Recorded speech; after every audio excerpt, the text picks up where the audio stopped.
Hello, and welcome. So apologies for those wee little technical issues there.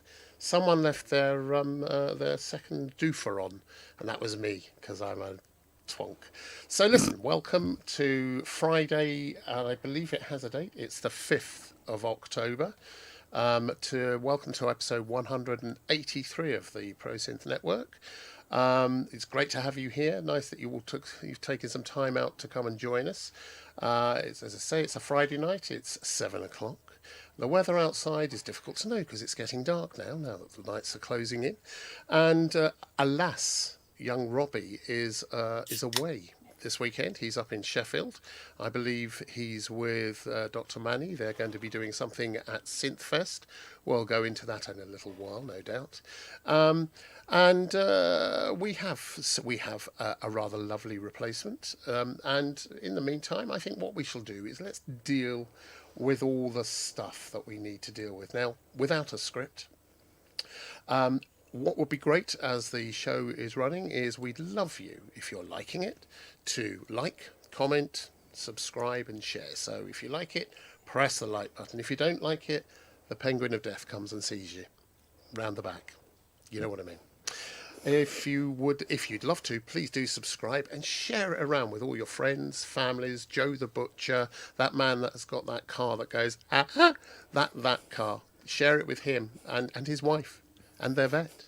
That's all good. It all helps. And then to support the show, this kind of show takes a little looking after. So we know a lot of you already do make PayPal donations. You can see the link here.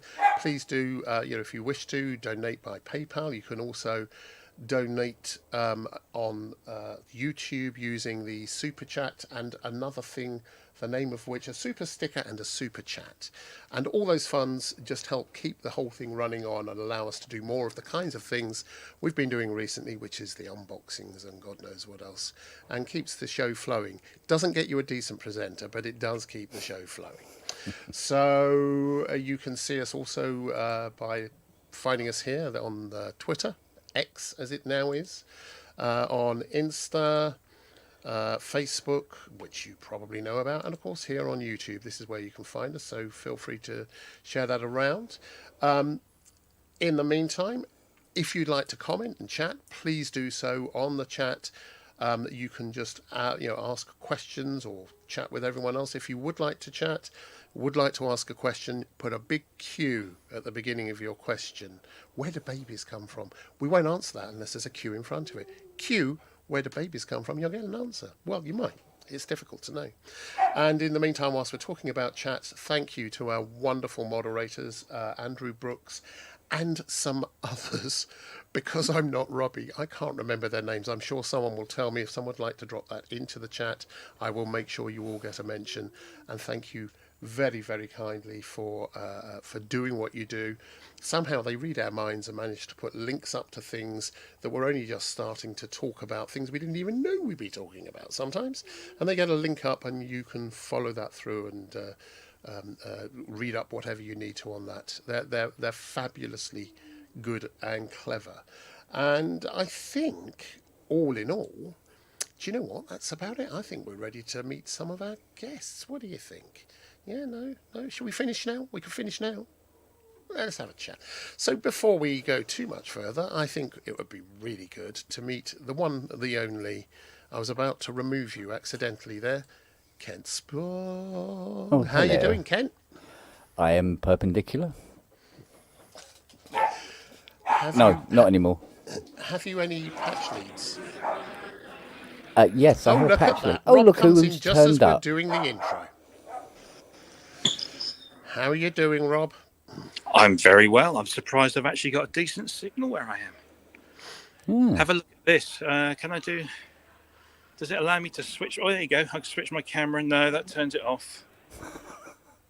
No. I've never done this on a mobile before. Said the actress to the bishop. You've got very fine, pudgy fingers there. Okay, let me do that then. Oh. Here we are. Look what's missing. Analog Solutions. Where is it? It's coming tomorrow. Is it? Tomorrow. Well, you'll have to record some of that. if I can get close to it. I was hoping he'd bring it tonight, but well, we may have a fix for that for a future episode, mightn't we, Robbie? Look, lovely, Ooh. lovely. What are Lots of those love. things? I don't know. They're sort of boxes with knobs on. Look at it. Yeah. Are they Spaghetti. remote controls? Spaghetti. Oh, a 1602. Oh. And here's my nemesis.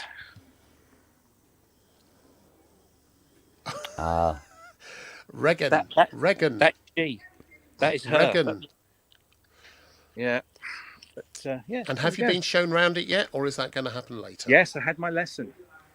And are you comfortable now you can do a more complete review? Let's just say I'm a little more comfortable, but I'm still quite a bit uncomfortable. So is that the hemorrhoid cream or just knowledge? No, that's just knowledge. Okay, that's good. That's very good. What else can I show you that's very cool? Oh, you never guess who I've just been talking to for the last 15 minutes. Mike Metlay? No. Who? Stefan Schmidt. Oh, really? The Stefan Schmidt of Native Instruments and, of course, C15 non-linear. C15. Yeah.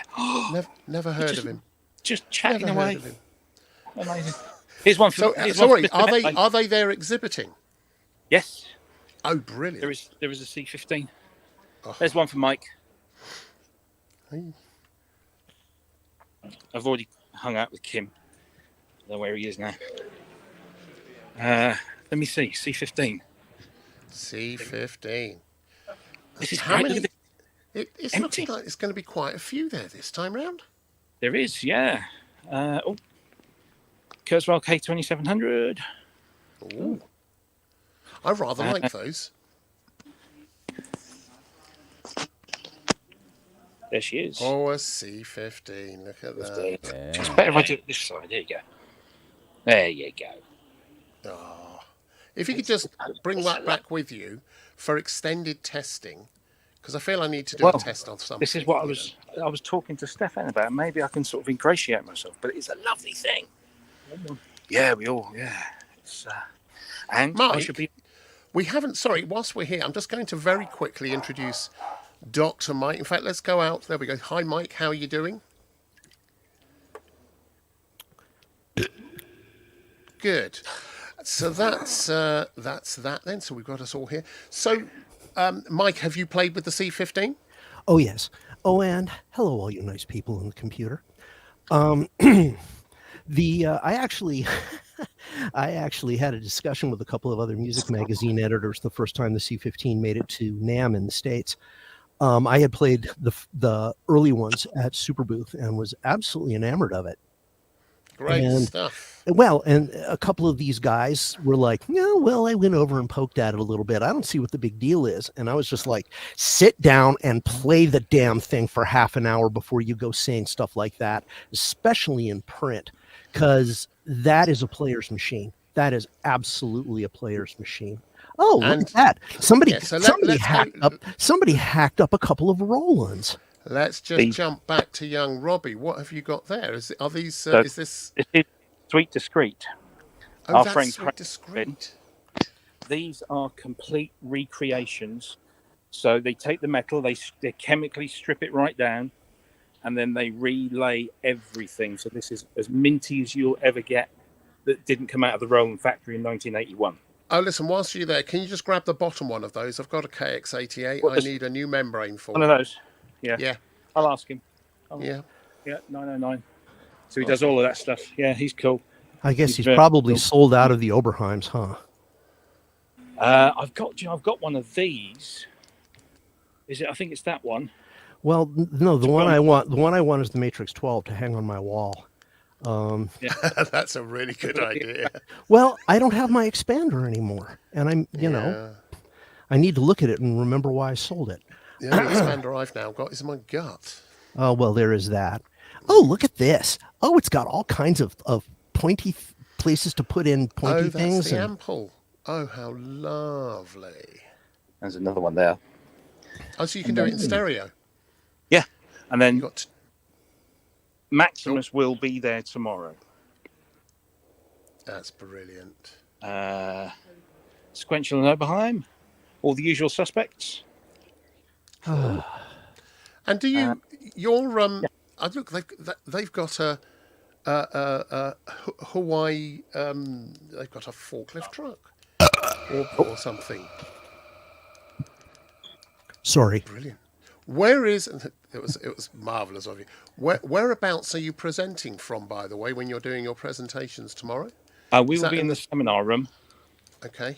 Which is just adjacent to the main hall. The seminar. Not the seminary, the seminar. Yeah, they always put stuff like that in separate rooms because the noise on the trade show floor is just impossible. And I actually had a 707 that was circuit bent, but that one looks like it was taken a lot further than mine. Oh, look. Somebody unspooled the cassette. Look at these. Wow. Well, you can pick one of those up as well. That's all rather lovely. The thing you just passed, the Terra, is a really cool little gizmo. The people were going nuts over it at Super Booth. Electro-Comp, Kent, you ever touched any of those? Yeah. Oh, I've done studio sessions with it. The Electro-Comp stuff, Kent, is it well built? Not massively. Like your mother? Not massively. But if I'm trying to remember, I think isn't that the Electrocomp used the 1.2 volt per octave? What? Yeah. Yeah, they were a little nuts. Yeah, so it didn't really marry up with much else. Anything, including itself. Oh, there's some lovely thingies. Yeah. I've got to ask as well, Kent. I don't suppose there's any of the B word there, is there?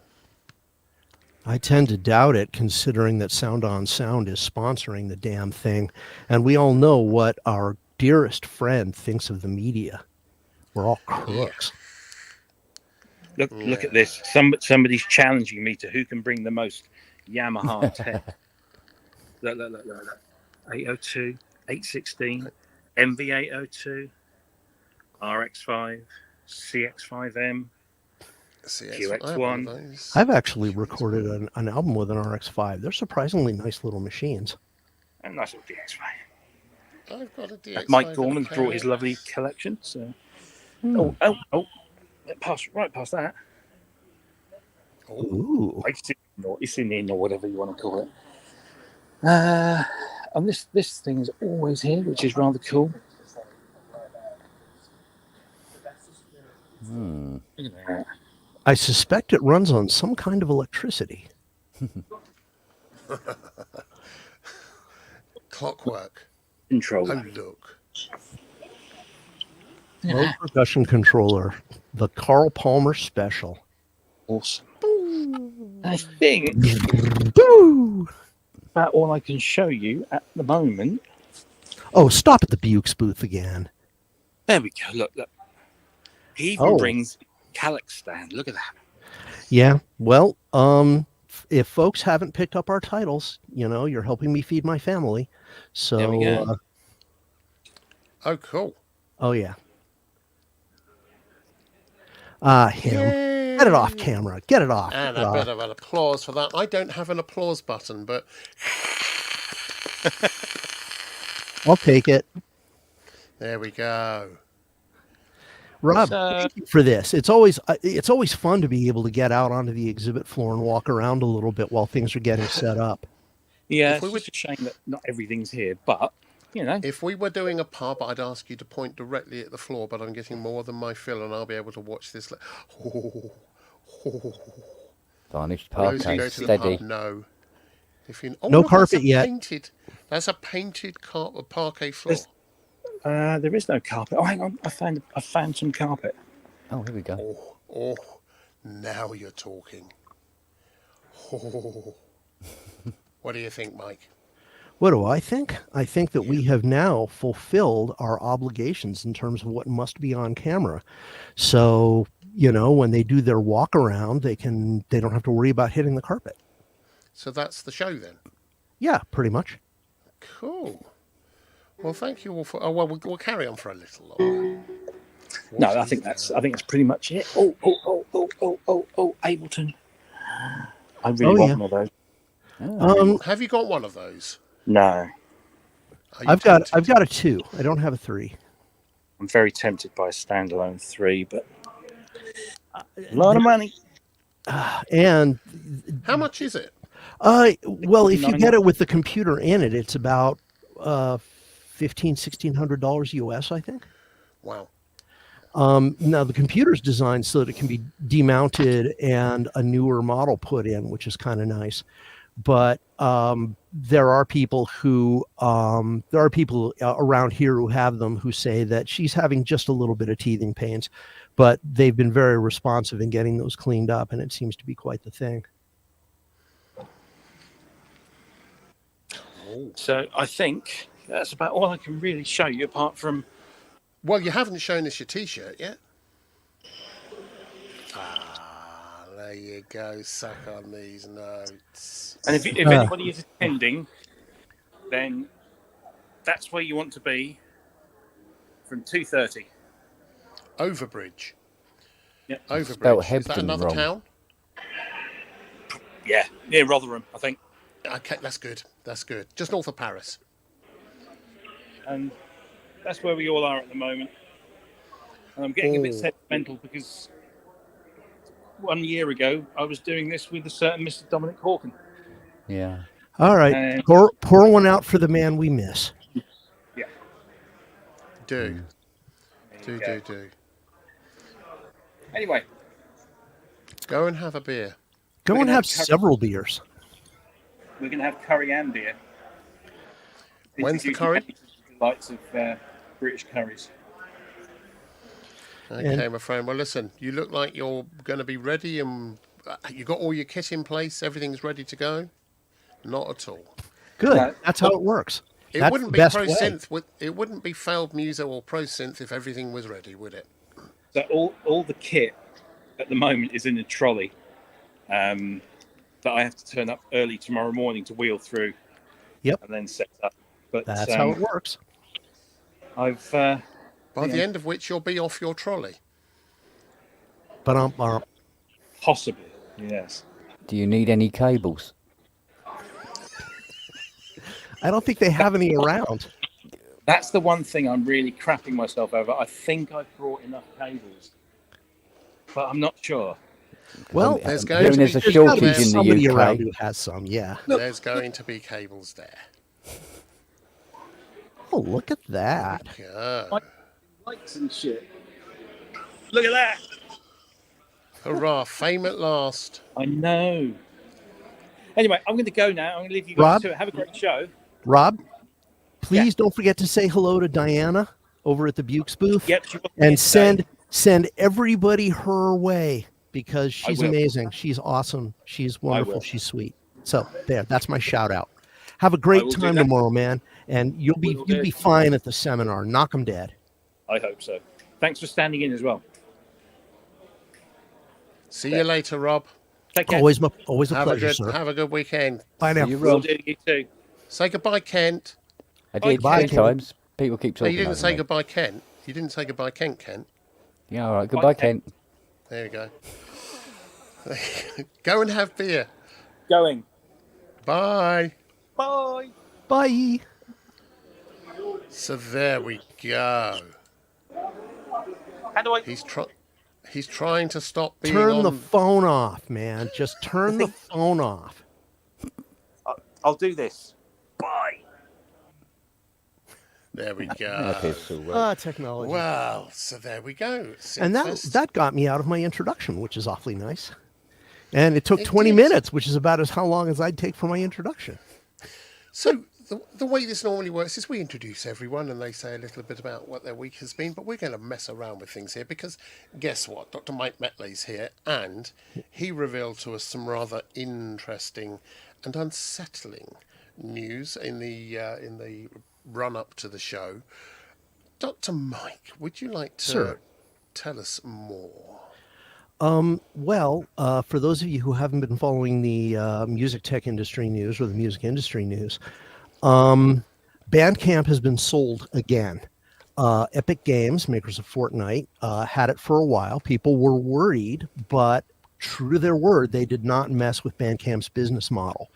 The site carried on as it always has, and is just a phenomenal resource for independent musicians. And it's probably the only place now in this era of streaming services where the artist gets anything like a fair share of the money that you spend on their music. And they've got a lot of the people here are Bandcamp members. They have content up there. I have a fairly big Bandcamp page that I will not plug. But the fact is, just on the it became known a few days ago, but I believe it happened on the 28th of September. Epic sold Bandcamp to a company called Song Trader. That's Song Trader, but without the last E.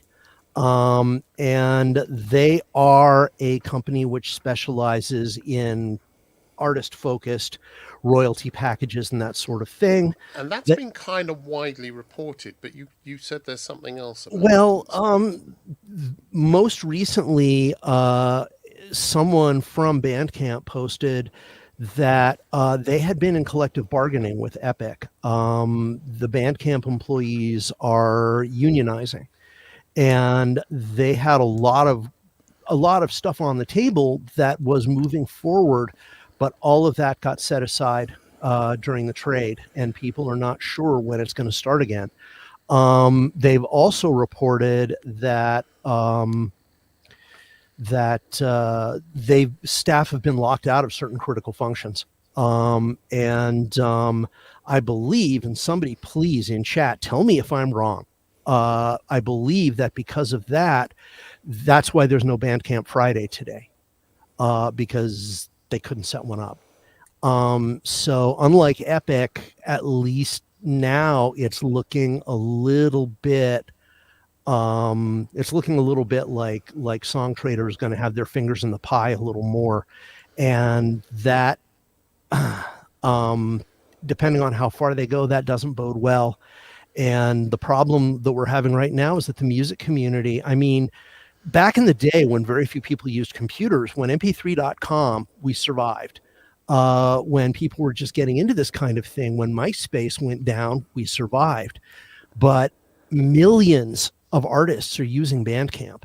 And if Song Trader messes with the platform too much, that's going to be an unprecedented disaster for those of us who don't have major deals. So that sounds like, you know, it's speculation at the moment, but it is. Please note that's all based on one post. So we have to, we'll hope for the best, but usually our hopes in this regard are somewhat frustrated. Let's hope Bandcamp carries on. Andrew Brooks says that Bandcamp Friday has been well advertised. So I have been proven wrong immediately. Yay! There we go. Right. So moving swiftly on.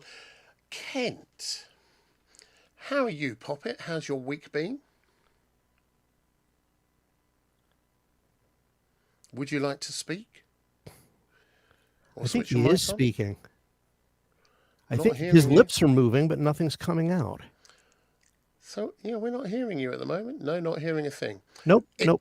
Whilst you sort that out, I've got a little nugget for everyone. So, can't hear you at all. Don't show it on camera.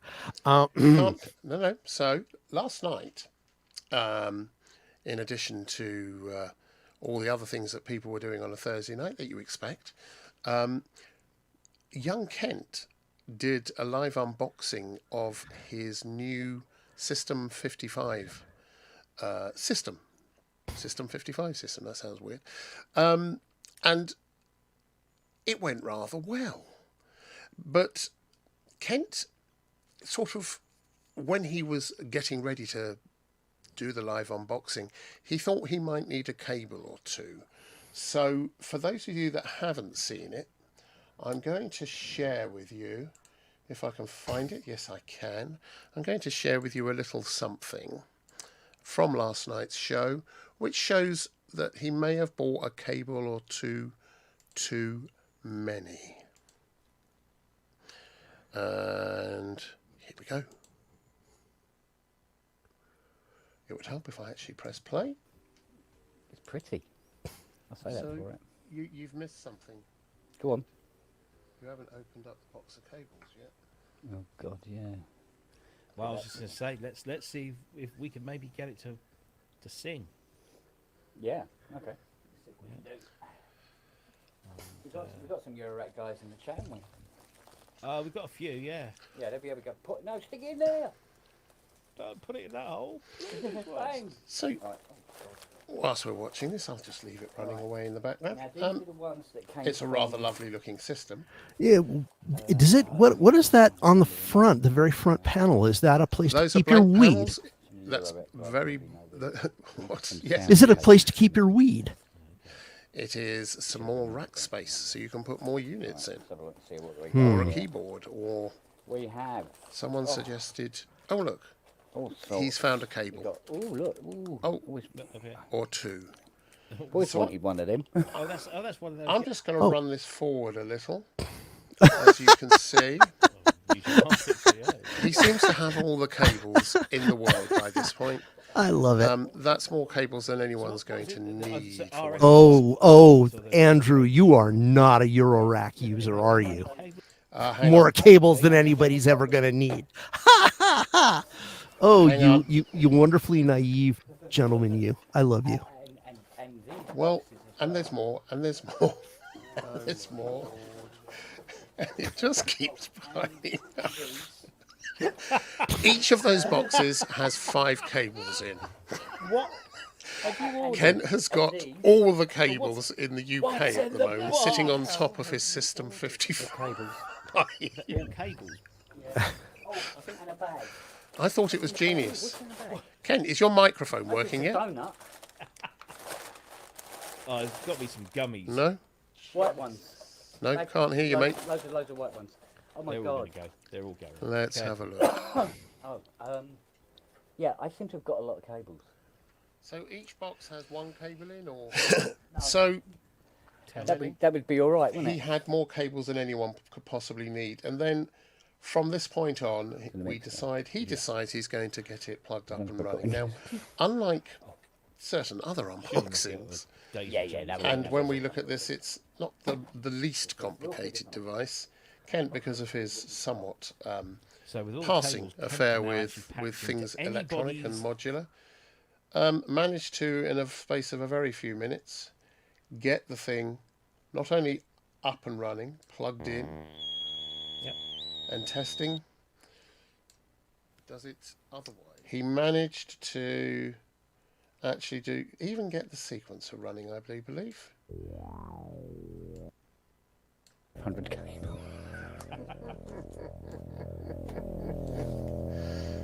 Yeah. What?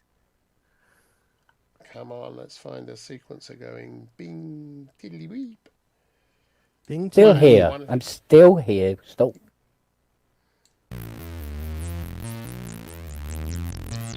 Fun day.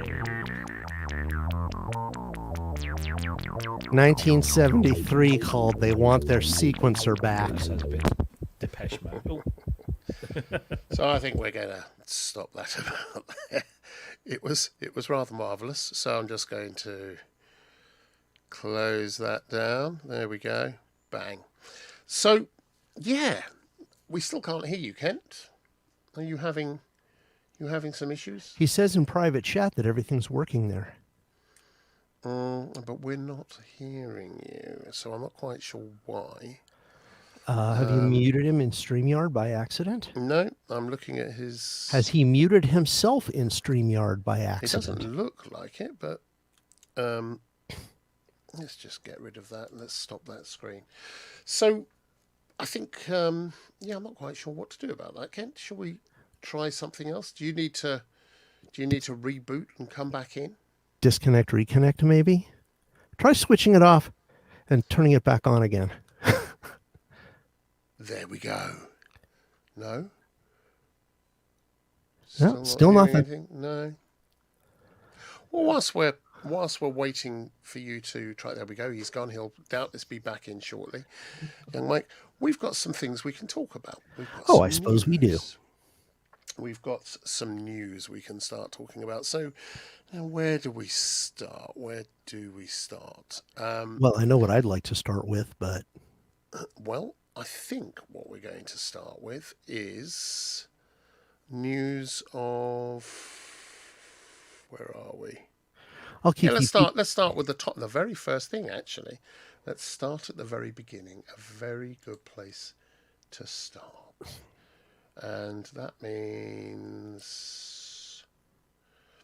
Actually, do you know there's a good one. I Sing the Body Electric just wrote, Andrew's description of ping tiddly weep is equivalent to Eurorack bank balance emotional state. Yeah, it's entirely true. And I do apologise, one and all. But listen, here's another little something from some very dear friends of ours here on the show who have launched a trailer for a little something that's due out very soon. And this is rather exciting. And this is what it is.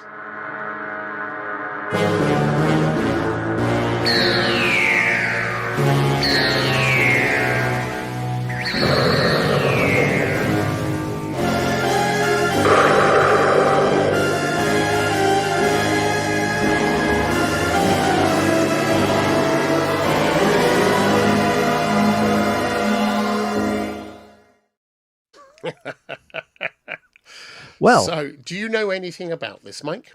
I do not. Dan and I have been friends for quite a while, but he never leaks stuff to anybody, least of all somebody who's not, directly affiliated with the company. I have some guesses, but first I'd like to comment on the incredible cultural sensitivity of that trailer. Sorry. Well, I just, as a long shot, I'm thinking what they're going to introduce is a model of a Japanese synthesizer. Right, just to deal with the cultural sensitivity, I think that was more an homage. You're probably right, considering they opened with the Toho logo. Kent. Hello? Kent. Ah, there you are. There you are. The man, the myth, the legend. We've just shown a trailer for something we were discussing, the new Cherry Audio something. We're not saying, we can't say what it is, of course. Wait a minute. But Wagyu just posted that part of the kanji, the Japanese in that teaser was the word Korg. Right. Uh-huh. And that narrows things down quite a bit. Wagyu is suggesting that maybe it's the Trident, which would be very lovely, since the Quadra is probably lonely, or it could be one of the PS series, like the PS 3300, which would be terribly cool. But here's the thing.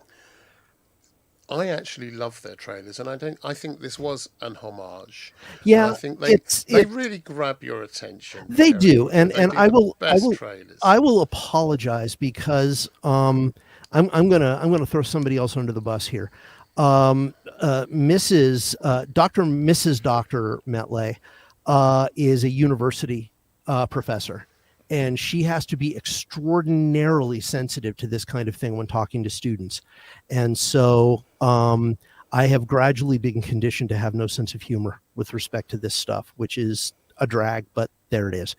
And I think it's right to be sensitive to these things, and it's just if it's going to offend or upset someone, why do it, kind of thing. Yeah, but you're right. You're right. This is a Toho trailer that is just marvelous. Have you seen the trailer, Kent? No. Oh, run it again, Andrew. It's only a minute and a half. Run it again. It's 30 seconds. I will run it again because it is quite a cracker. Are you ready, young Kent? Mm-hmm. Go for it. Brace yourself, young man.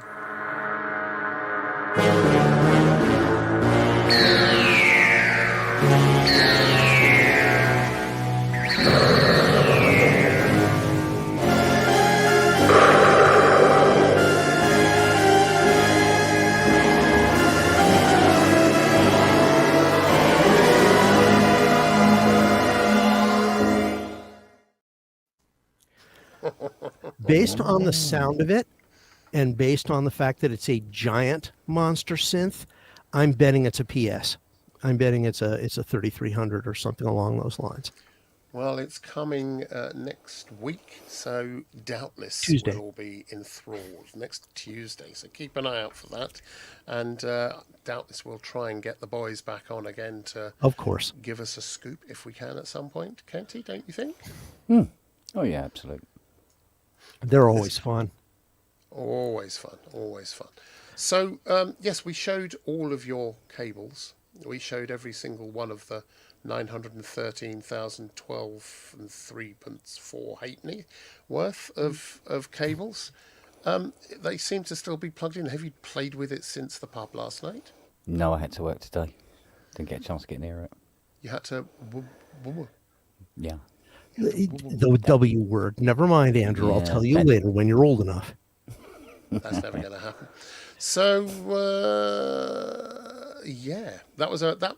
How did you feel about last night, young Robbie? Because it seemed, I think we got a pretty good reaction, and I have to say, I was deeply impressed that you could remember from all of your work on 55s over the years just how to plug the thing in and start getting sounds out of it immediately. Well, up to a point, yeah.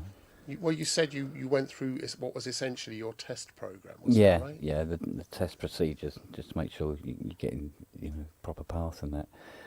It's also a good test procedure if I normalised it for the customer, because sometimes they do want them normalised because it saves on a lot of mucking about.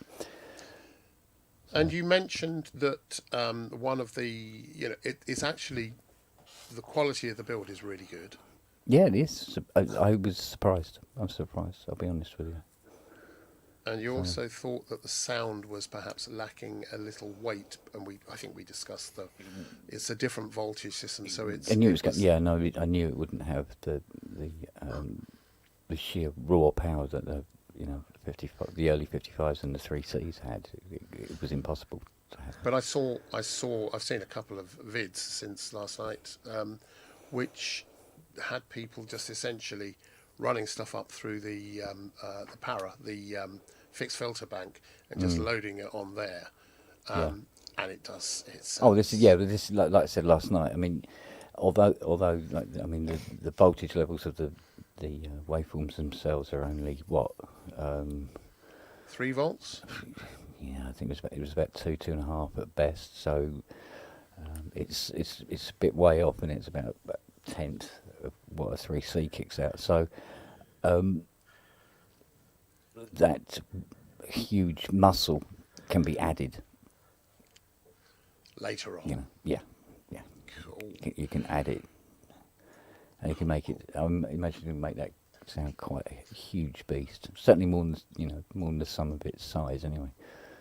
And do you think you'll be filling any of those empty modules at the bottom there? There's a whole bunch of space there. There might be one or two things on order. Yeah. It's still a good place to keep your weed. Yeah. What have you bought? I might have bought a brains. You might have done. Might have done. I might have bought something else, and I can't even remember what the name of it was. But I like the colour. You've started. I have. We're watching the slow, gradual decline of the Kent Empire. As it is looms. the downward spiral has begun. Yeah. Well, it's a good thing. So look, we're gonna we've got a few news topics still to cover, one or two. So let us just move on swiftly now. There is something that is rather lovely, which is this. I think some of you will have seen some news about this. Let me just play this, and then we can run it around and see what people think. Here we go.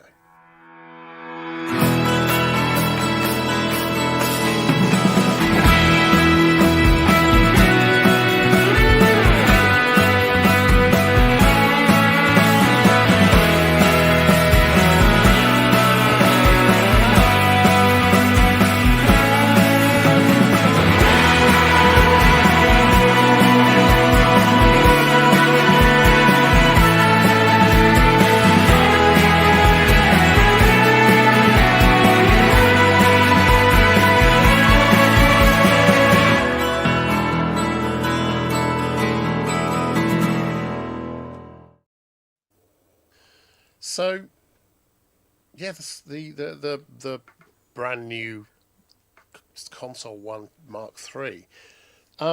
We've been talking a lot recently. It's come up on several shows about the idea of the sort of a central controller that picks up on all the stuff you're doing on your DAW, gives you the feedback, and allows you to have real tactile interface. We looked at the Contact. Was it the Contact? Robbie, remind me. The keyboard. Someone Robbie's not here. The Complete Control. That's the one, the Complete Control. Mark we III. also, Yeah. So the Complete Control, which you need to have Native Instruments or Complete or whatever for, you need to have that library or anything that's NKS compatible for it to really work with it, and it has to be coded to work with it. And then last week we also looked at the new Korg polyphonic offering, which claims to do the same, but we've all found that none of these are the perfect solution. But for the kind of stuff we're doing, the soft tube, Control 1 Channel Mark III seems to be offering an awful lot more. Have you any thoughts about this, gents? Do any of you have any interest in that? I've worked with them since the Mark I. As long as you realize that you're in the soft tube ecosystem, which, torture me, make me only use soft tube plugins. Oh, ouch. Oh, ouch. As long as you're in that ecosystem, it's actually quite a nice way to work. And every time they come out with a new model, I'm always thinking, hey, what else are they going to add? And it's been really slick to see the way they're bringing in some of these futuristic features like the smart screens and mingling them with something that's a very, very straightforward way to work. I mean, me personally, my own workflow, I like to have, multiple channel strips to jump back and forth on, but, that's me. And if you dive into working on track by track, the Console 1 is really pretty sweet. We were talking to David Arnold a week or so back, and he was swearing by them, saying he's got two. So he has two consoles because it allows him to do exactly that, to have two things running at the same time, to do a little bit of multitasking, and he couldn't live without them. I was just wondering whether or not this is another, there seem to be many parallel paths down which manufacturers are going, which is mostly expressly for their own thing rather than being more inclusive of everyone else's. Ken, have you had a look at that? Have you had any thoughts about this at all? Yeah, I was thinking about getting them actually, and I mean because I have the I think they're the Mark IIs. I think what I'll do though is I'll stay with my Mark IIs. Because it's just got to buy them again and get rid of the old ones. No, do you know what? I'll stay with the ones I've got. I'm fine. Dead Man Walking says Mike level Penguin of Death, which is a nicer rephrasing of what he said earlier in chat, which was up your mic, Longhurst. Like that. Yeah, like that. Give yourself another 3 dB. Or just move it closer to your face. I'll move it closer to my face. How's that? That's lovely. It sounds rather marvellous. Thank you. I know I get this wrong every single week, and people complain every week. My apologies again. And to the, you're he says, yes, thanks. Yes, thanks. Good. Thank you very, very much. So it's not a complete solution yet for you. You like the Control 1 Mark II, but you're not tempted to get the 3. What about you, Mike? I mean, why do you think? Why do you have such an expression of pained? My God, with soft tube stuff. What is it about it you don't like? Just the fact that if you're going to use the Control 1 to its full usage, you can only use soft tube stuff. And apparently people misinterpreted my expression. What I'm saying is, if somebody put a gun to my head and told me I could only make music with soft tube plugins for the rest of my life, I'd be fine. Their stuff is great. Their stuff is amazing. But having the Console 1 there makes it much much nicer to get into what is already a pretty amazing set of software.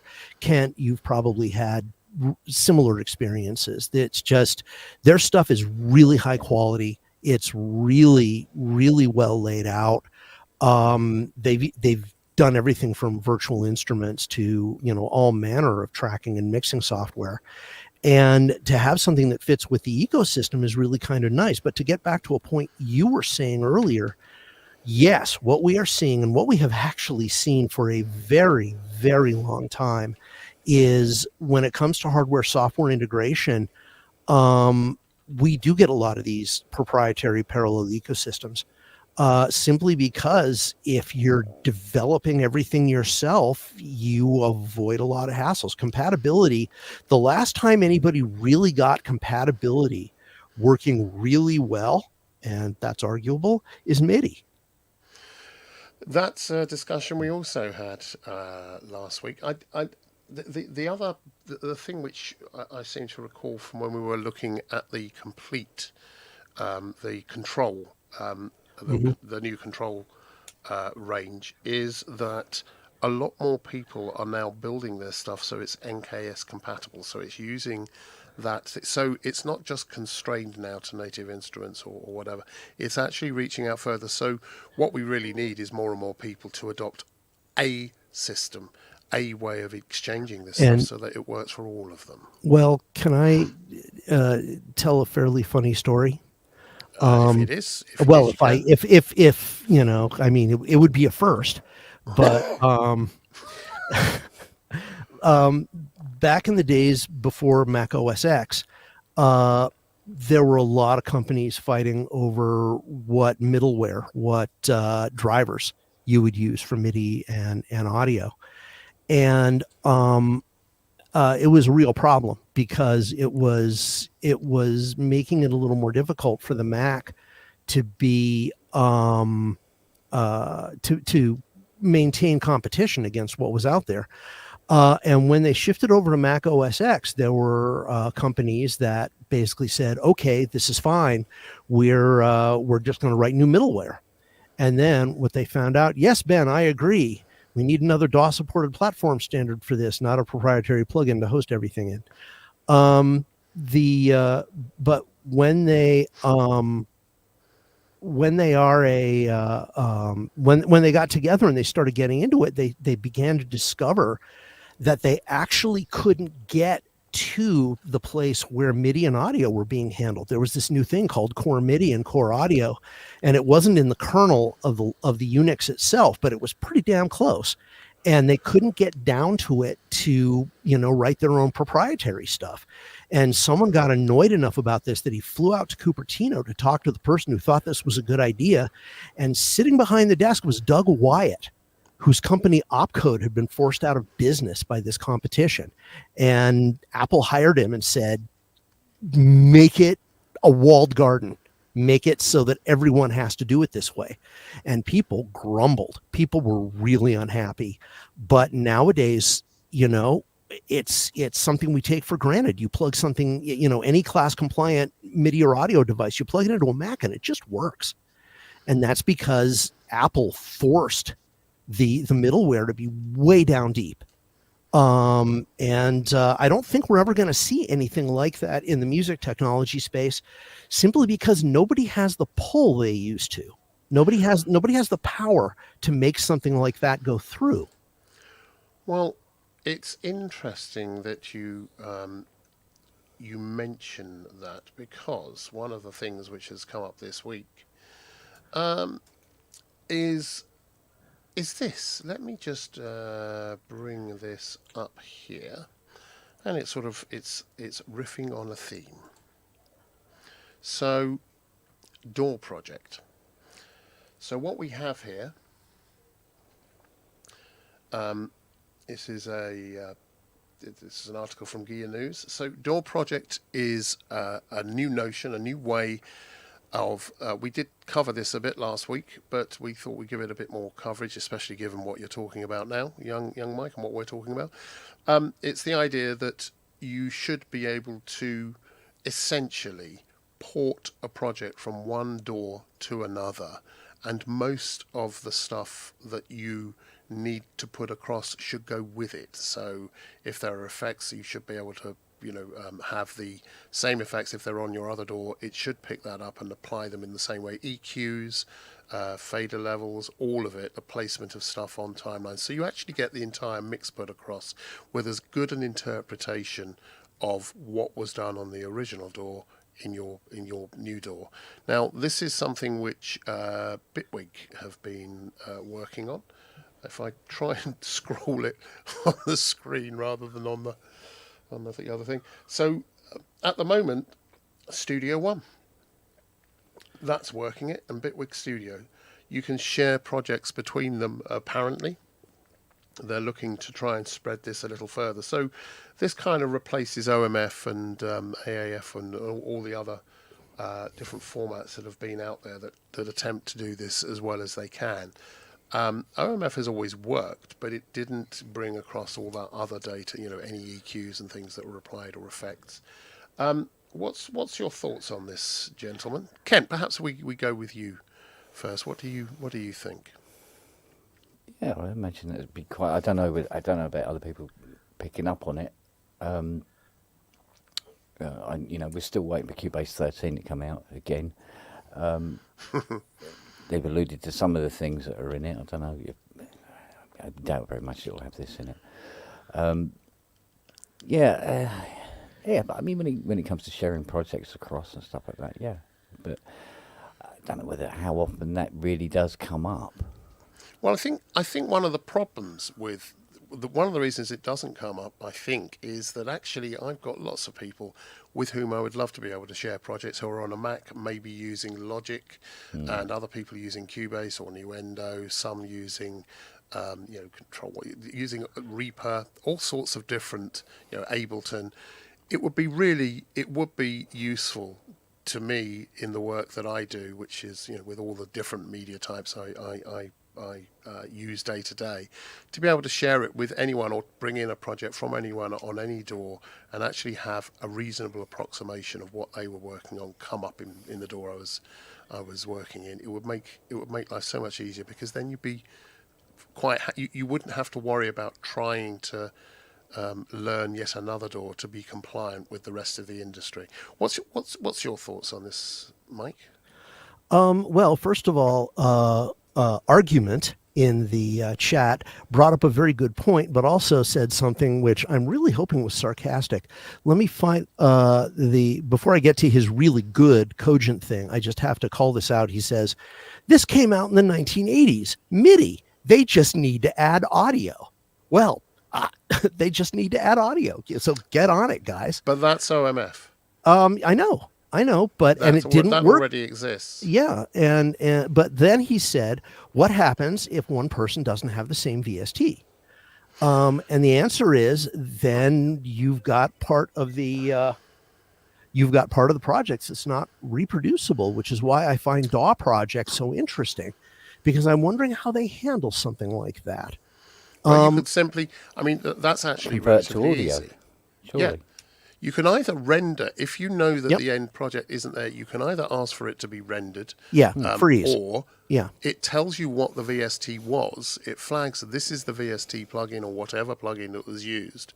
You can get it from here, and you have the option then to either bring it in or put in a replacement, a bit like people do with fonts. Yeah. If you get a document and you don't have that font, it will do a replacement font. I sing the Body Electric Pro Tools, which used to be the industry standard, and because they were able to do hardware that was powerful enough to do what professionals needed. But that edge is very, very slowly, maybe not that slowly, going away. People have invested tens of thousands of dollars in Pro Tools systems, and they're trying to make back their money. It's still a very good platform, but it has always been a walled garden, which is why it's always worked so well. I will point out, though, that having PreSonus as an early adherent to this, is probably very intentional on Bitwig's part, because PreSonus has a history of bringing out these things that people at first they say, oh, that's ridiculous, nobody's ever going to use it, that end up getting picked up in various places. The one example I'm thinking of is ARA, which allows you to do certain processes right in real time on tracks. Melodyne helped develop it, and PreSonus got it out there, and it's quietly spreading throughout the industry. So this is not unprecedented, and I actually think that anything we can do to help out, because the thing about OMF is that it was designed for the very primitive sequencers of the day. And now we do need something that can handle a lot more sophisticated stuff in terms of project organization. So Wookie's made a good point that BandLab are doing the thing with Cakewalk Sonar next, which is the sonar, not replacement. It's a new DAW, but your sonar users will recognize it, and BandLab. But that's within their ecosystem, and it seems like everyone is just building their own ecosystems without reaching out and making the creative process easier. And this is really what this whole conversation is about, isn't it? It's about making the creative process as easy as possible. Okay, well look, one of the other things that has come up as well, in fact a little earlier, which it might be kind of useful to perhaps bring this up. The Penguin of Death thanks you all for your comments on my voice and getting louder. But the SM7B is not particularly good. Yes, but don't we have a little news item about that? Do you know, I think it's quite possible that we do, if only I could find the bugger. Here we go.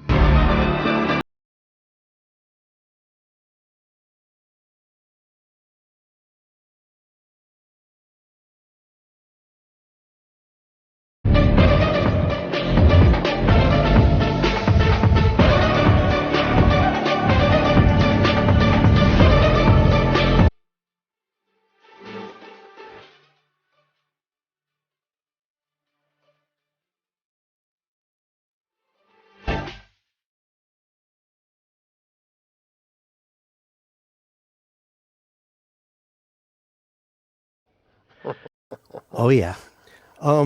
May I point out that the DB, it not only refers to, well, I'm sure that, if you'll excuse the expression, I'm quite positive that Shure did not intend it as anything other than decibels, but DB written that way is also the initials of David Bryce, who is the marketing manager at Cloud Microphones, who built the cloud lifter that is inside this machine.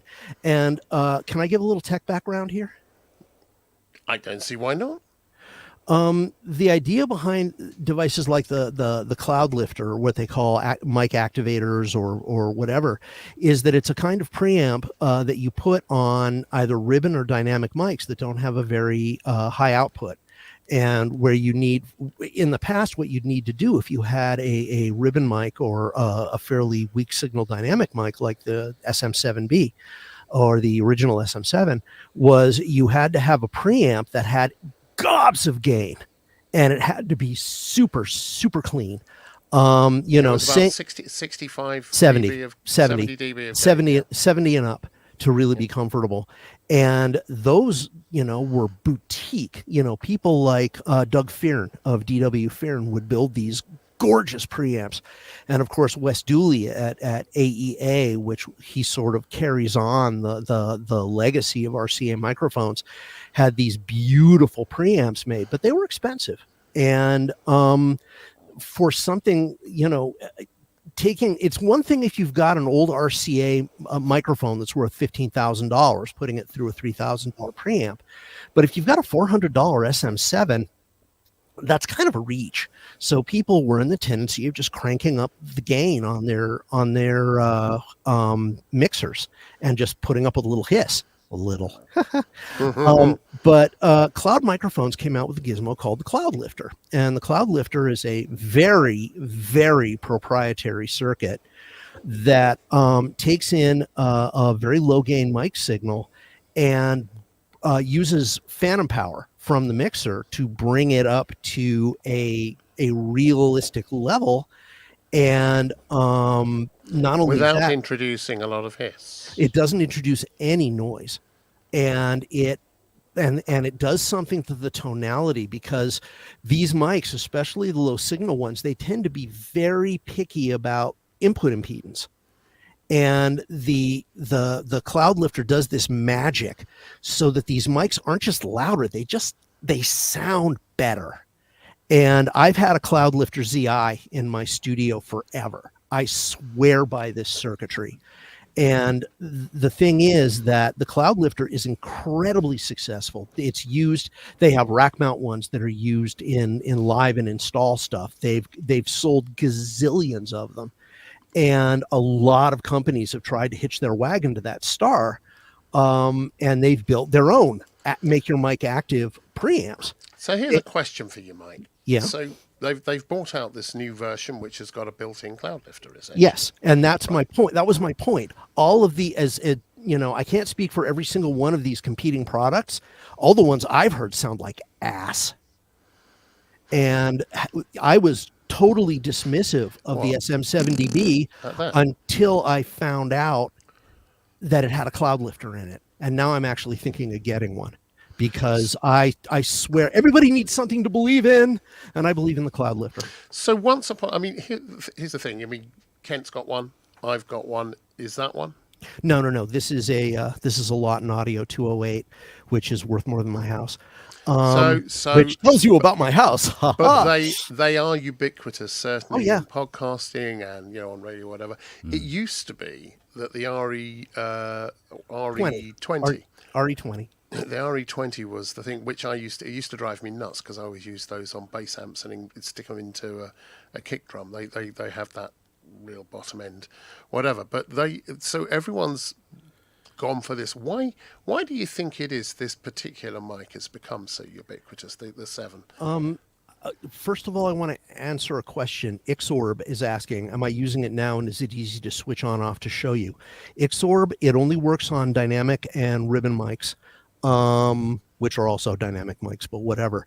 This is a condenser mic that I'm using, and the Cloud Lifter. I could show you the Cloud Lifter on my my old-fashioned radio mic here, but given that this mic is supposed to sound like old-fashioned radio, I don't know if the Cloud Lifter would make much of a difference. So we're going to have to pass on that. Sorry. But to answer your question, the nickname for the SM7 is the Voice of God, because it has this enormous proximity effect, where when you're sitting, 6 inches or 9 inches back, you sound like an ordinary human. But when you come in close on the mic, suddenly you're the voice of God. The voice of God. Use the force, Luke. Exactly. And so the SM7 has a great reputation for that. Interestingly, you mentioned the RE20. The RE20 is a variable D microphone, which is something that Electro Voice patented. It doesn't have proximity effect at all. So people liked it. If you're a very animated guy who's moving around all the time and not staying on mic, the RE20 gave you a very consistent tone. And one of the things that I think is tragic is that Electro Voice isn't making them anymore, because the RE15 and the RE20 are just brilliant microphones, and they're fetching. I've been looking for one for an RE20 for ages. I used to have two, and they both got sort of acquired by someone, shall we say. So I had two of them, and I loved them for exactly that reason. They are just amazing microphones. Great for voiceovers. Great for voiceovers and a whole bunch of other things, as you pointed out. You can put them in a kick drum and they don't die. Yeah. Another topic, when I decide I never want to have a client in the pro audio business again, is talking about how mic manufacturers continually improve these classic mics and add features and just frickin' ruin them. I'm going to stop there. Well, young Kent, do you have 3 words about the SM? So what do you? I mean, they're bringing out this new version of this with with all the bells and whistles with the preamp built in. Is it something that for what we do you'd be interested in, or are you thinking, now that Mike's mentioned this whole idea of not having a proximity effect, is that something that you would be interested in? A mic that allows you to be slightly freer? I don't know. See, I'm reluctant to spend money on anything now because I have a cable habit that I have to. Oh God, that I have he's to. doomed. I tell you. I got this cable habit, man. Show us the cables. Let's just see. Well, there's those cables, obviously, but then there's. Can I give you an impression of how many cables there are? Here's some of them. It's raining cables. Hallelujah. There's a few. There's a few cables here. Yeah, you're gonna need another modular. Yeah. Yes, I am. Or I am, and I'll have to come and steal them all from you. They make pretty patterns when they fall on the floor. I'd love to know if anyone that watched last night or on the chat now, has anyone else accidentally bought all the cables in the United Kingdom in one evening? Yeah, there appears to be a cable shortage. I do apologise. Apparently, I bought. We counted them. Me and Fiona counted them this morning. I seem to have inadvertently bought 370 cables. 370. Oh God! Is that a record? Is that synthetic? I told you, Ken, you'll need a lot of cables. I'm not sure quite that many. Yeah, I remember somebody in the chat saying, "Oh, you can never have too many cables." Apparently, comments like was that the Eurorack family pack? Or I was looking for those. Oh, Synth Addict asks, can you play your current patch for a bit? I don't. Isn't that the one that wouldn't work last night? Yeah, that's the one which was working with 3 oscillators, and then you decided to bring in the other 3. Let's see. That one. Oh, and credits of Blade Runner.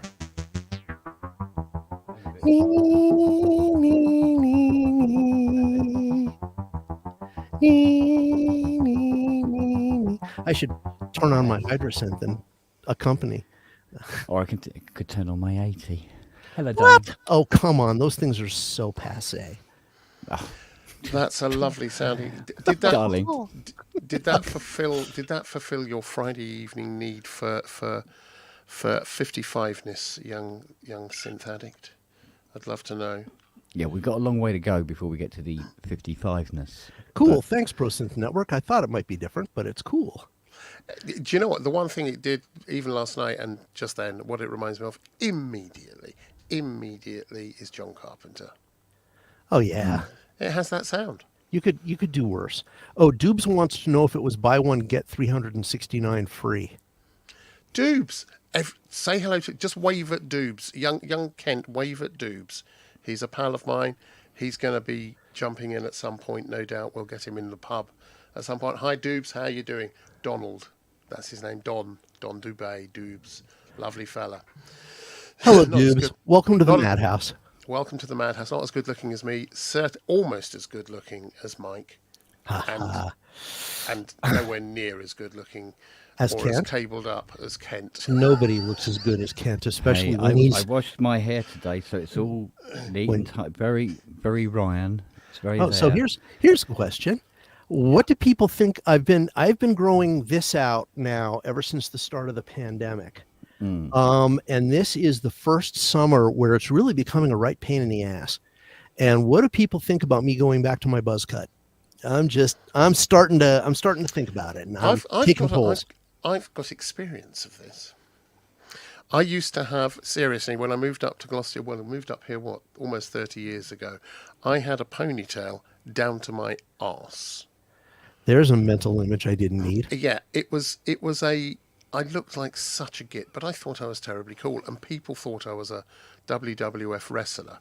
So And one day, my wife at the time, my first wife, my practice wife, she used to go to London to have her hair cut, and I went down with her one day to this wonderful salon just by St Paul's Cathedral, and whilst she was in there having her hair cut, and I just used to sit there and read or do whatever, this bloke walked past the windows of this establishment, and he was on one of those big brick mobile phone things, shouting, "What?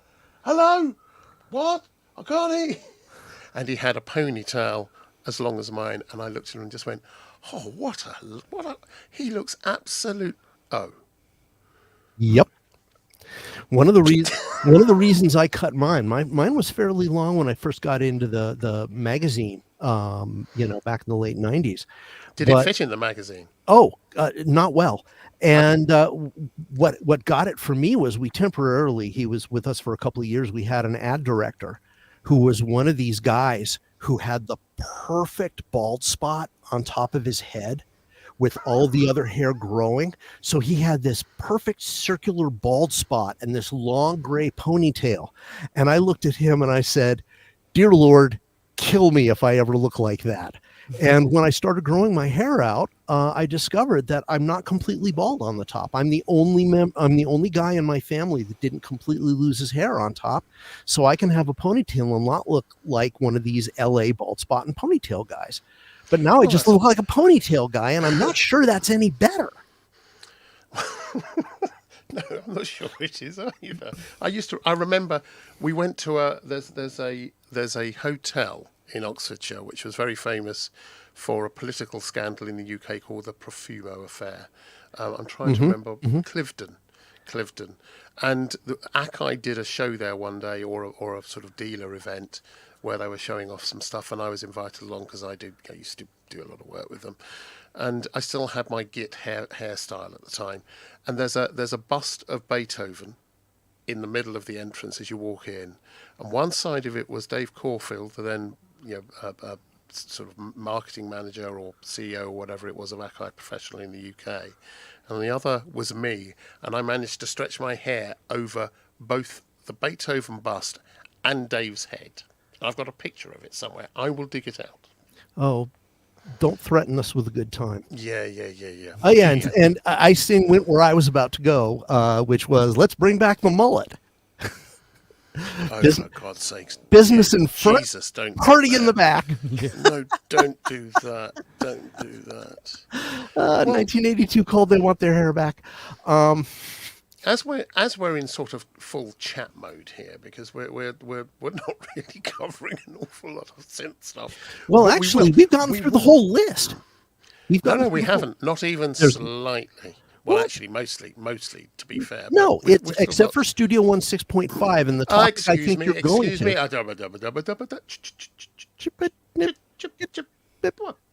So, there is something we could cover the Studio One.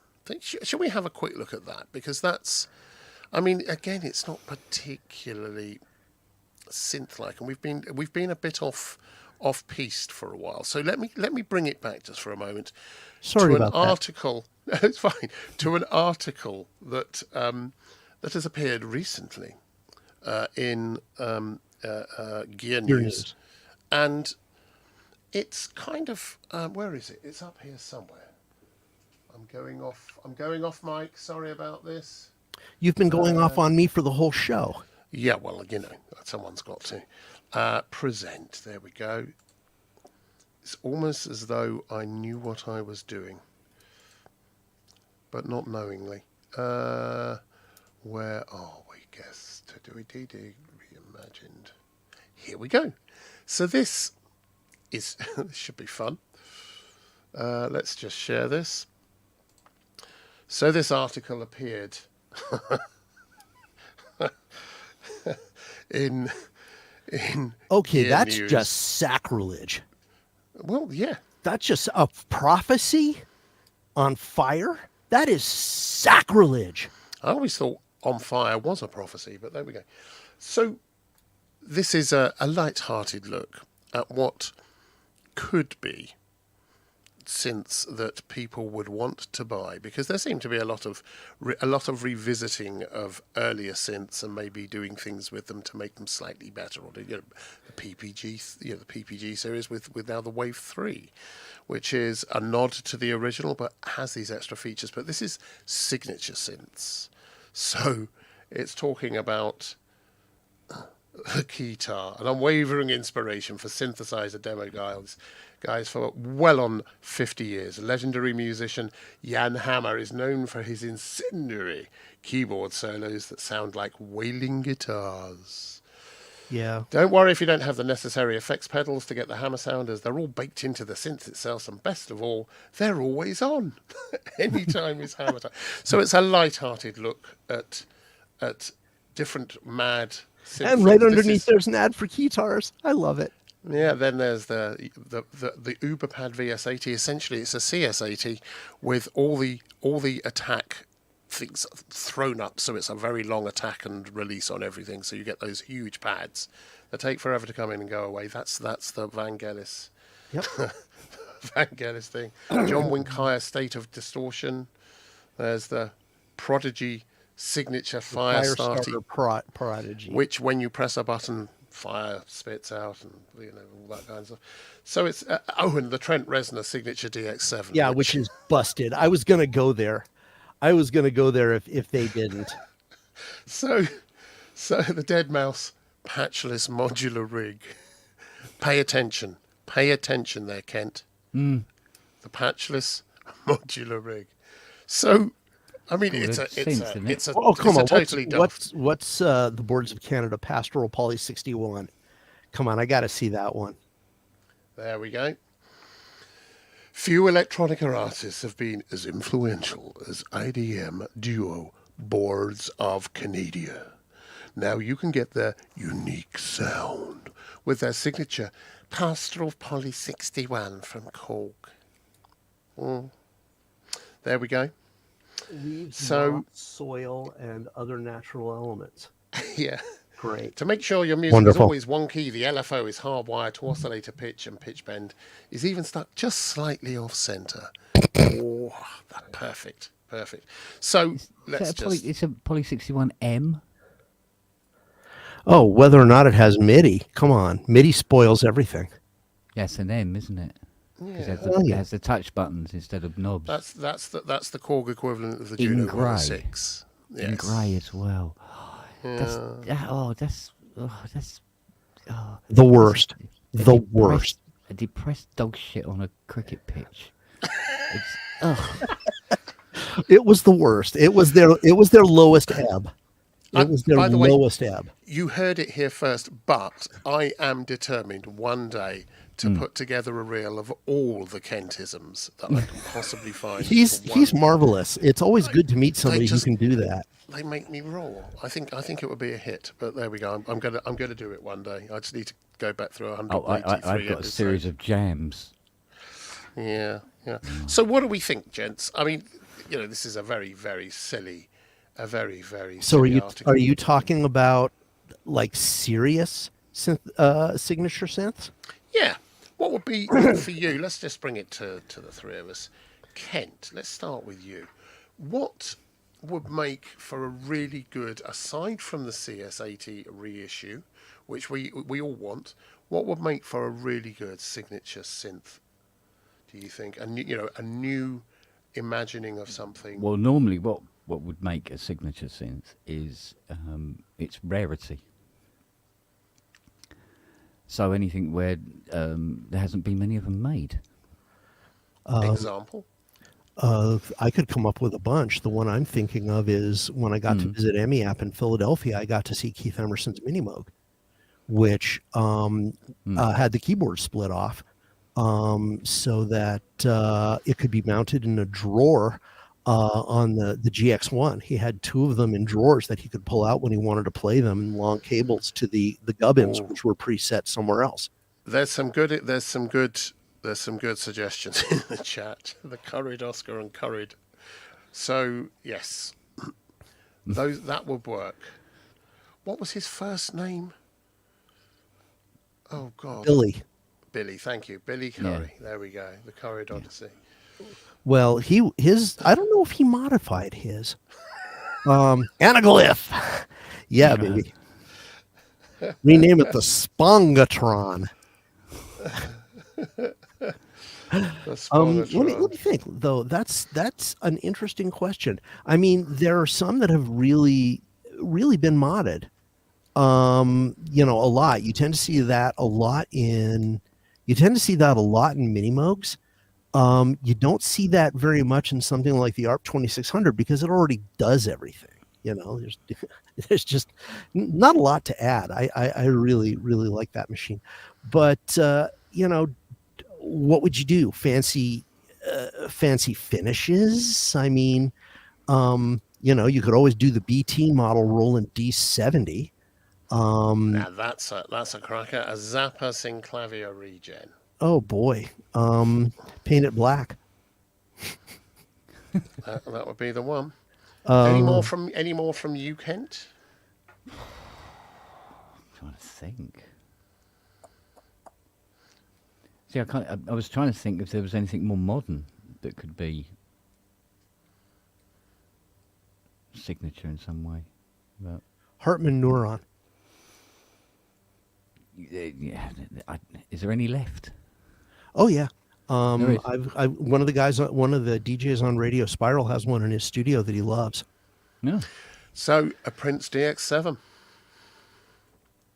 Yeah. It's not very funny, but it's a signature synth. Any more suggestions from our the lovely, audience? Lovely, that's it. Vangelis Sig CS80 would have the Lex built in. That's true. That's absolutely true. Mm. Or is it over shoulder bag? H7. Yeah, there's a lot of obscure little screen with cigarette smoke and coffee spells for the Zappa regen. Now that's an interesting one. OMD. Jason. Oh, go ahead. Go ahead. Emulator 2. OMD Korg Micro preset. That's an interesting one. And the Emulator 1 for the Residents, which only plays back really, really disturbing noises whose origin you have no idea. EMS. So, you know, now we're talking about these things. What, of all the things that have been coming out of late, there's been an awful lot of tips of the hat to previous machines like the Regen, you know, referencing the Synclavier, the original Synclavier FM thing, the Wave 3. What is, of all of these things in the last, say, 2-3 years, what's been the best of these sort of reimaginings of original synths? I have a fondness for the Korg 2600 Mini, just because it takes all the goodness and puts it in a package that you can actually carry around without breaking your back. That's very true, actually. What about the 55 young? I mean, you know, so here's controversial timeness here. Despite the many reservations some people have about Yuli and Behringer, they are turning out stuff that is essentially a nod to they're stealing a lot of this stuff, or not stealing it. They are legally finding ways to remake stuff, mostly from the past, sometimes recently, but they are actually managing in amongst all of this to turn out some pretty decent stuff, which I didn't want to know and I didn't want to hear or ever say. But it's evident from the 55 that is very much the case. Well, can I? You can go on a bit of a rant if you will, but just a small rant. As I've said many times on previous episodes, I've actually had dinner with Uli, and gotten a chance to chat with him and sort of see what he's about. Most people don't realize, unless they read his biography page on Behringer.com, that the very first thing he ever built, which he did at home when he was a kid, was a synthesizer. The whole reason he came into synthesizers so late in my opinion, is because he wanted all of the industrial infrastructure in place first on stuff that he didn't care that much about, like amplifiers, mixers, that kind of thing. He got the technological basis for doing these inexpensive yet decent quality builds. And then he said, now we can do synthesizers. And it's always... I think he did that after taking the step with Midas, moving from buying Midas, yes, making that part of it, because they were known for their quality. So once he understood he could build quality components and quality mixers, then he was set to make his move into exactly. And I should point out that, for the first year or so, people were really digging what Behringer was doing. Yeah, okay, fine. The DeepMind front panel looked like a Juno's. How many other instruments look like Juno's? But it had some really interesting stuff going forward, and the future looked very promising. But then they got onto this whole thing of just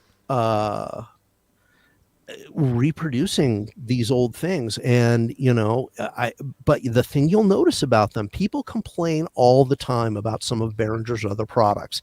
Their mixers crap out. Their guitar pedals have a God knows how high out of the box failure rate, and instructions to dealers are throw it away. Don't send it back for repairs. It's disposable. But the synths, they have never built a synthesizer that hasn't been high quality, because that's what, in my opinion, that's what Uli really cares about. Because okay, so hang on, let's just so Kent, you've seen a few Behringer products come through, and you've got one sitting there right now. Indeed.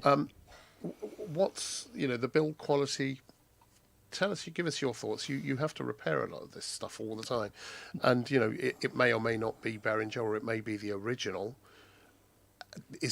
What's the story there? What's your feedback on the build quality generally for Behringer stuff?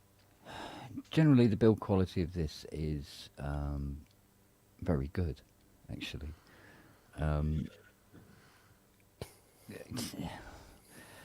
You see, you can't really compare this with an original.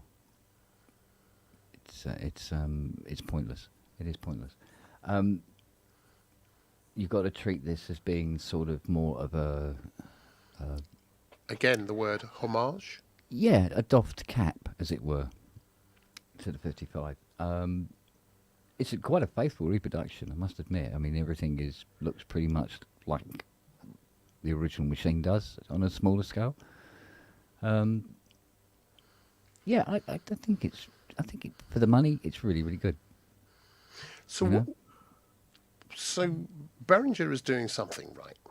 I mean, despite what has been perceived by many as shady practices, perhaps, and shady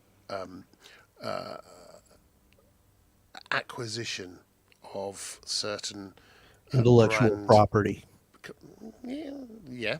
They've, as far as I know, not ever been sued or caught out for breaking the law. Would you like an example?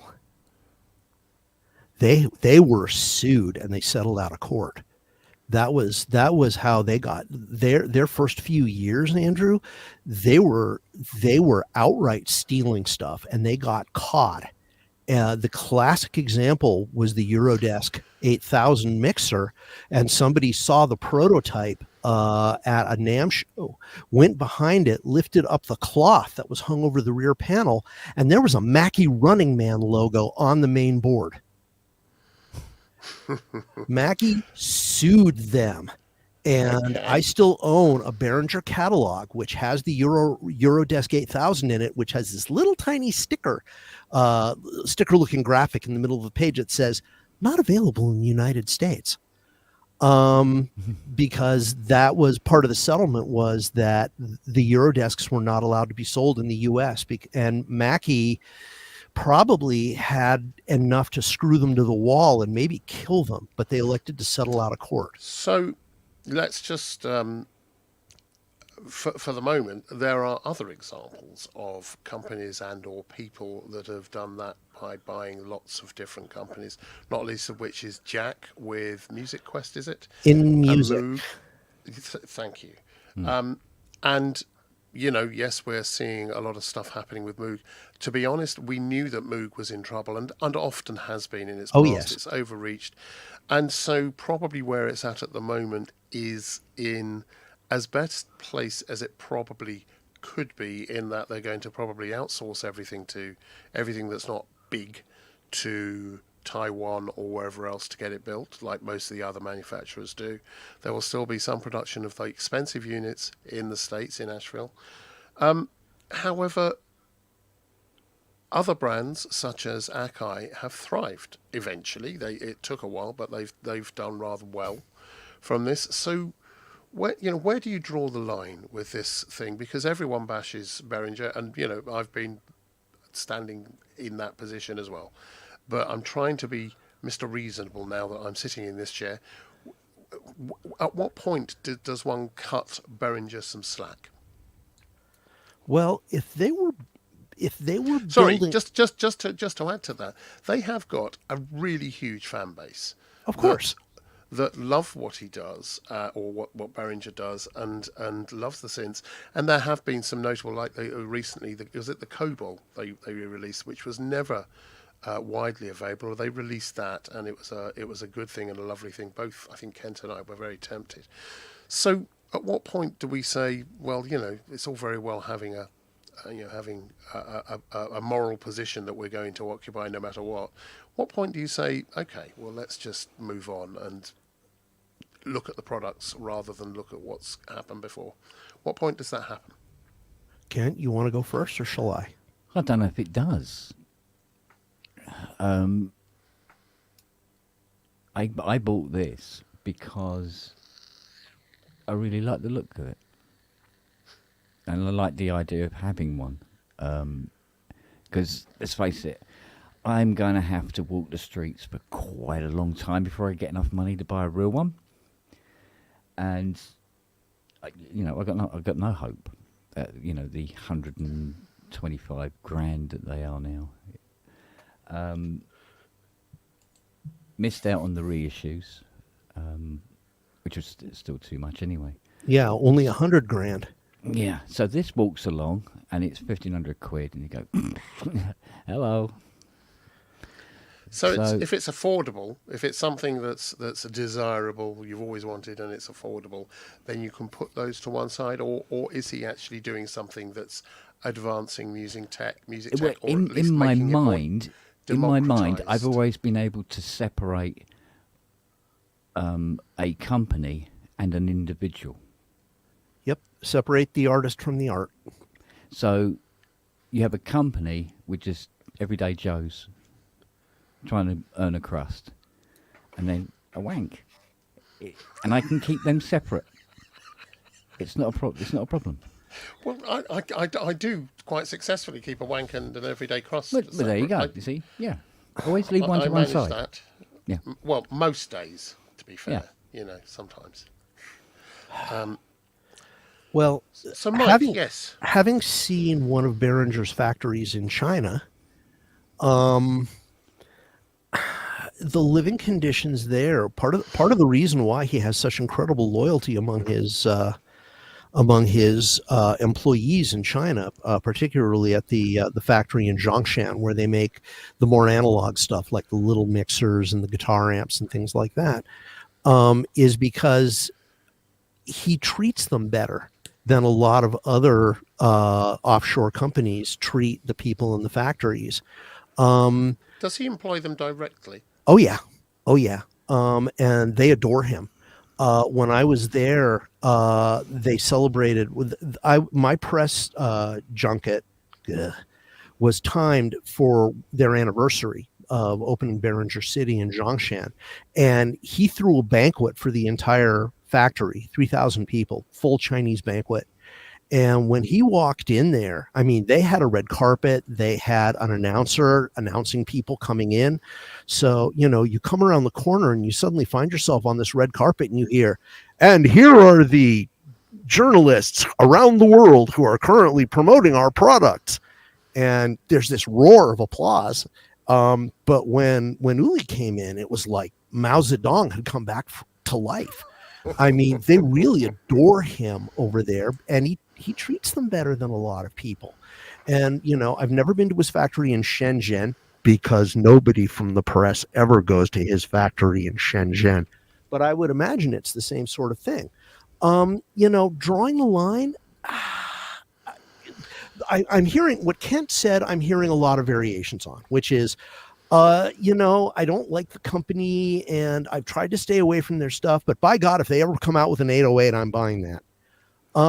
At some point, if you're really into the gear, if you're really into being able to get your hands on this stuff, at some point you give into temptation unless you're really careful. So what you just said is that the company, you know, like the company, like what they're doing, don't like Uli, but Uli is loved and adored because he's giving Chinese workers really great conditions. Now I know it's going to be cheaper than doing it anywhere else. Better conditions. Okay. Better conditions. So, but he's making a difference. Behringer is involved with that company in where was it, Ukraine, that were remaking the Curtis series. The Curtis chips. Yeah. Well, you remember our conversation about, or your conversation about through-hole chips becoming harder and harder to get? So, you know, that's a thing. Let's be honest.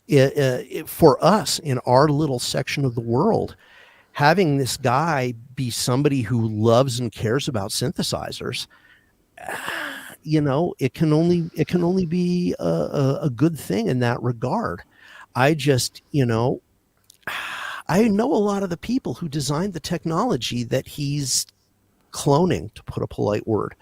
I should note that when the Pro VS was designed, Uli personally reached out to Chris Meyer, the inventor of vector synthesis and the guy who headed up the team that created the original Prophet VS. The two of them communicated directly, and Uli asked Chris if he wanted to be involved in the process,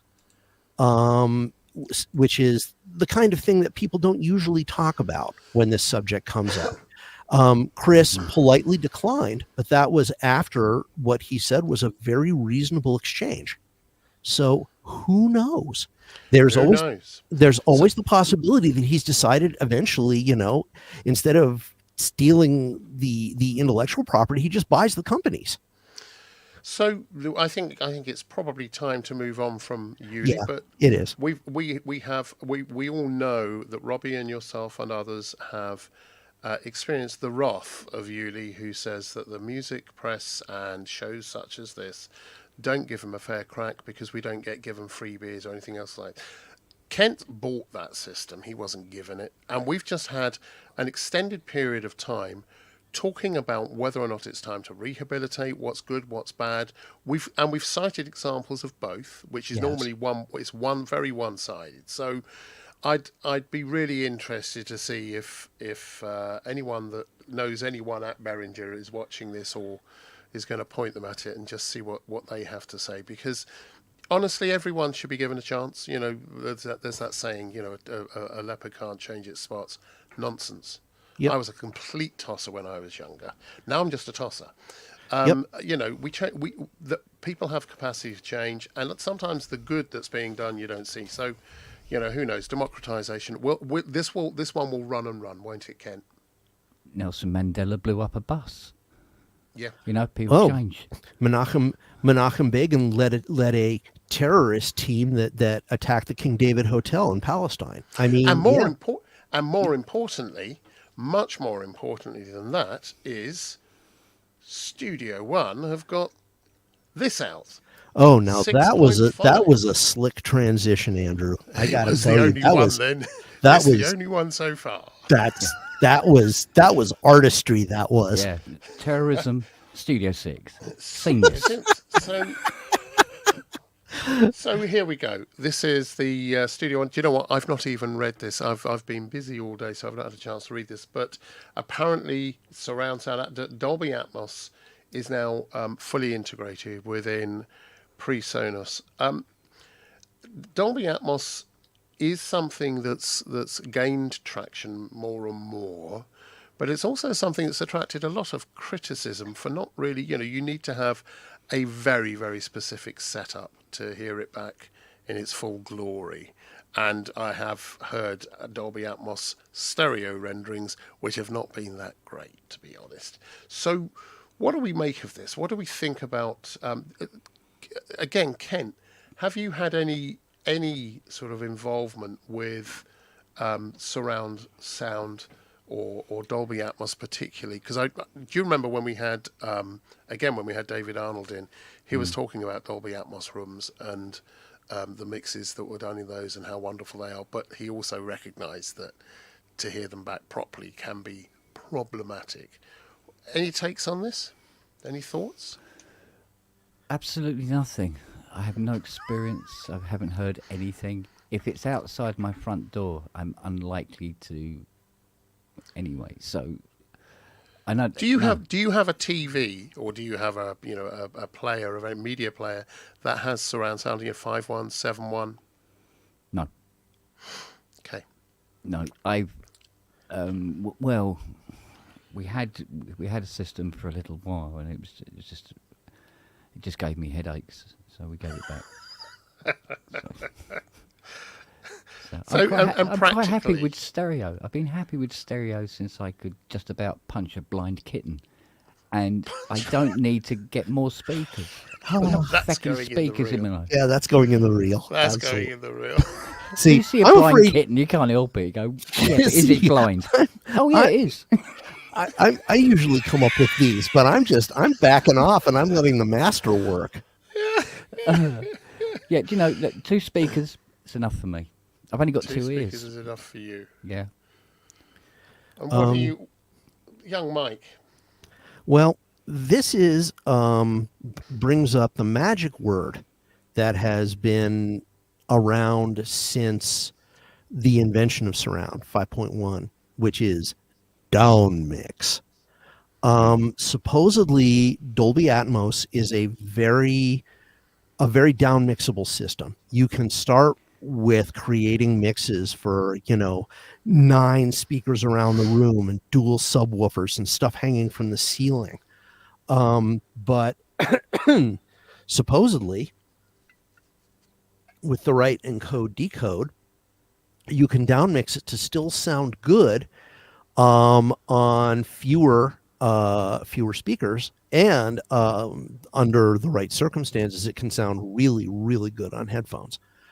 So just hang on. You just mentioned something there, which has I've built several studios in my life, and the idea of 2 subs just feels in a studio environment like a mad thing to do. You end up with all sorts of problems in a studio environment. Indeed. So yeah, why? Movies. Theaters, big listening spaces. I get it for concerts as well, having big either side kind of stuff. So again, the problem is working in these formats. If you're a little guy who doesn't have a lot of money, it's a serious investment. I mentioned Chris Meyer before of the Prophet VS fame. He is currently redoing his studio for Dolby Atmos, and he's finding it quite the palaver. He's doing his very best to set up a system that he'll be able to work with some flexibility, and it ain't easy. And for those of us who don't have that level of dedication, like me, if you're going to mess with multi-channel, you've got to do it in a format that translates decently well. And the closest I get to multi-channel, I don't have a multi-channel listening system here. I've done a little bit of mucking around with Atmos, but never when I'm at the controls. So I don't have a whole lot more background than Kent does, except maybe on the technical level, reading some papers. What I do when I'm in the mood to try doing stuff with surround is I do 4.0. That's what I was trained on, was traditional quad. And it's not set up right now, but right behind me I have a place where I can set up 2 speakers. Those of you who are wondering why I'm in this horrible basement, it's because all of my music gear is in front of the camera. And if I put 2 speakers behind me, I can work in quad very easily. And you can do a lot of fun stuff with quad. Multi-channel stuff can be really, really entertaining and fun, but it's got to be able to translate onto somebody who's listening on an iPhone. So years and years ago, I was one of the first and only music producers to travel up to, I think it was then owned by AMS, that the people, they'd bought the Calrex Soundfield brand. They owned the Soundfield brand. So I rang them and just said, I'm looking at a Soundfield microphone. I don't really understand how to use it properly. It was at the Church Studios, which was my base at the time. And they said, would you like to find out more? And I said, yeah. They said, well, come up. So I jumped on a train and went up there, and they had my name emblazoned in a big banner across the front of the factory. Welcome, Andrew Longhurst. And I was no shit at the time, but it was just that they never ever got visits from music producers. They occasionally had someone coming from a film company or from the BBC, but never music producers. And so I got to understand ambisonics, and when my hearing was a lot better than it is now, I loved, and still do, I've still got an ambisonic mic, and I love playing around with ambisonics, and the fact that you can not just do the whole multi-speaker system thing, but you can do an awful lot of recording multiple sources in a space, and then after the fact zoom in and grab individual bits. They'll all be phase coherent and place them, and you get air from that. You get real air. So even listening on a stereo system, you end up with a really, really dense, deep, airy mix when you're doing ambisonics, and it does translate well into 4 or 5.1 or whatever. And we know, one of the other things that we know is that Adobe had something of a dispute with Dolby, because they did have all, they licensed Dolby technology for some of their encoding for the movies and videos and whatever else now, and they had to stop that. They couldn't do it and keep the price the same. They had a TIFF, shall we say, so Dolby's no longer included, as is the case, and certainly not Dolby Atmos. So what's really interesting about this is, now Dolby Atmos, for anyone that really is interested, this is free as part of the updates, and if you're part of, if you're actually part of the, there we go, part of the subscription scheme, it's included. So you get Dolby Atmos, which is not a cheap license, by the way. It's just that then you have to have all the gear to do it, or you use headphones or whatever. And so this is, Studio One is looking more and more like a really big contender. It's moving up.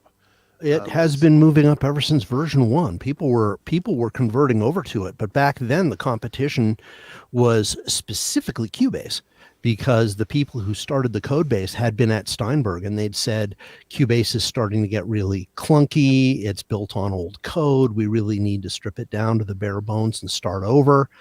And Steinberg didn't want to risk doing that because the potential for failure was very, very high. And so one of the big engineers on the project, maybe the chief engineer, no, we are not behaving, Rob. No, we're for not. God's sake, never. But he went to PreSonus and they launched Studio One, and nobody could believe that we needed yet another DAW. And it's, coming along to version 6, it's kicking people's asses. And what's really good about this, so they're as we discussed earlier, they are involved in trying to push this new format, which allows interchange of whole projects from one DAW platform to another. And given the kind of stuff we're doing here and we're talking about, Kent, you've got the new Modular thing. A lot of people here use Modular. The idea that you can do a session and then share it with someone else because the thing about the sounds of these things is it's all part of the whole thing. So if you've got some plugins and things attached to a particular thing whilst you're recording it and it sounds a particular way, you want that to go across and you want people to preferably have some control. So this is suddenly, with this kind of initiative, they're opening this up to, again, the same word, this word's come out several times tonight, democratizing music production so that people with the kind of thing which is, the modular thing, which is once it's done, it's done. You can't get back to that again exactly the same. This is democratizing that. And, hopefully it will allow people to swap stuff and exchange, become a bit more fluid in how projects are run and managed. Well, we can hope for that. And, when something does work and it becomes a standard, we have a tendency to forget about it. And that's not just music tech. I forget who it was, but the quote was, every new idea starts as heresy and ends as commonplace. It starts as hearsay and then... No, heresy. Hereford. I told you about my hearing. No, that's Hartford, and that's in Connecticut. No, I think you'll find Hartford is actually just up north of Enfield. It's just a bit... Yeah, you Brits steal everything of ours. Yeah, we do that. That is true. True. So returning to New York, Epsom, Ken. Yes. What do you think about this? Have you ever used the Studio One? I know you're sort of a long time Cubase. Yeah, I'm a long time Cubase junkie. Would you like the idea of being able to swap projects with people who do projects on your Cubase and know that other people, no matter what they had, would you like the idea of being able to send stuff out, bring it back in? Me personally, no. Yeah, but you're a curmudgeonly old bugger. Yeah, because I'm an old fart. I mean, the stuff I do in Cubase, nobody else would want on their computer anyway. And they wouldn't want to send me their stuff just for me to bugger it up.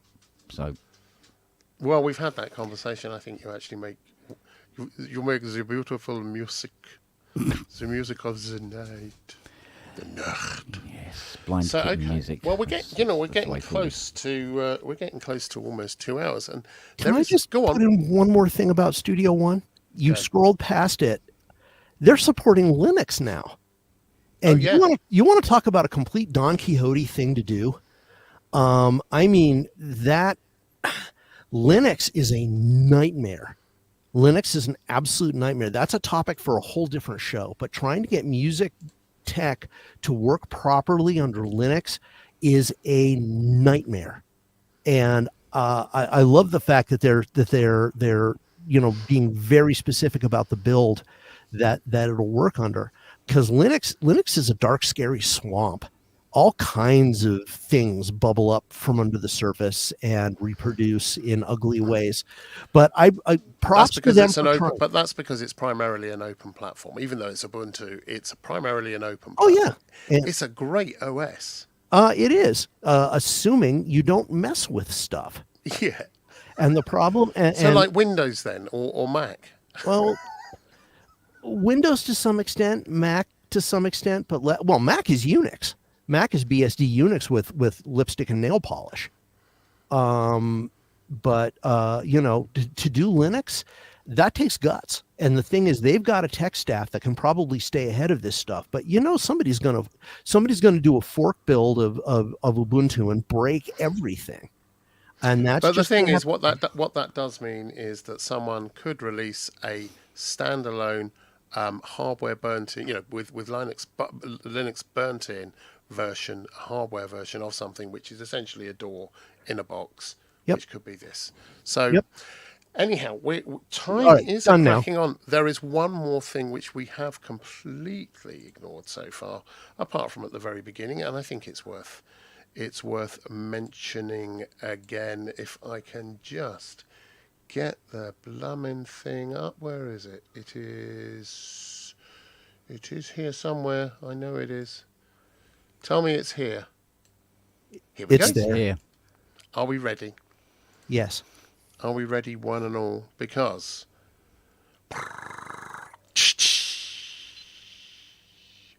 there we go. Oh, yes. So SynthFest happening this weekend,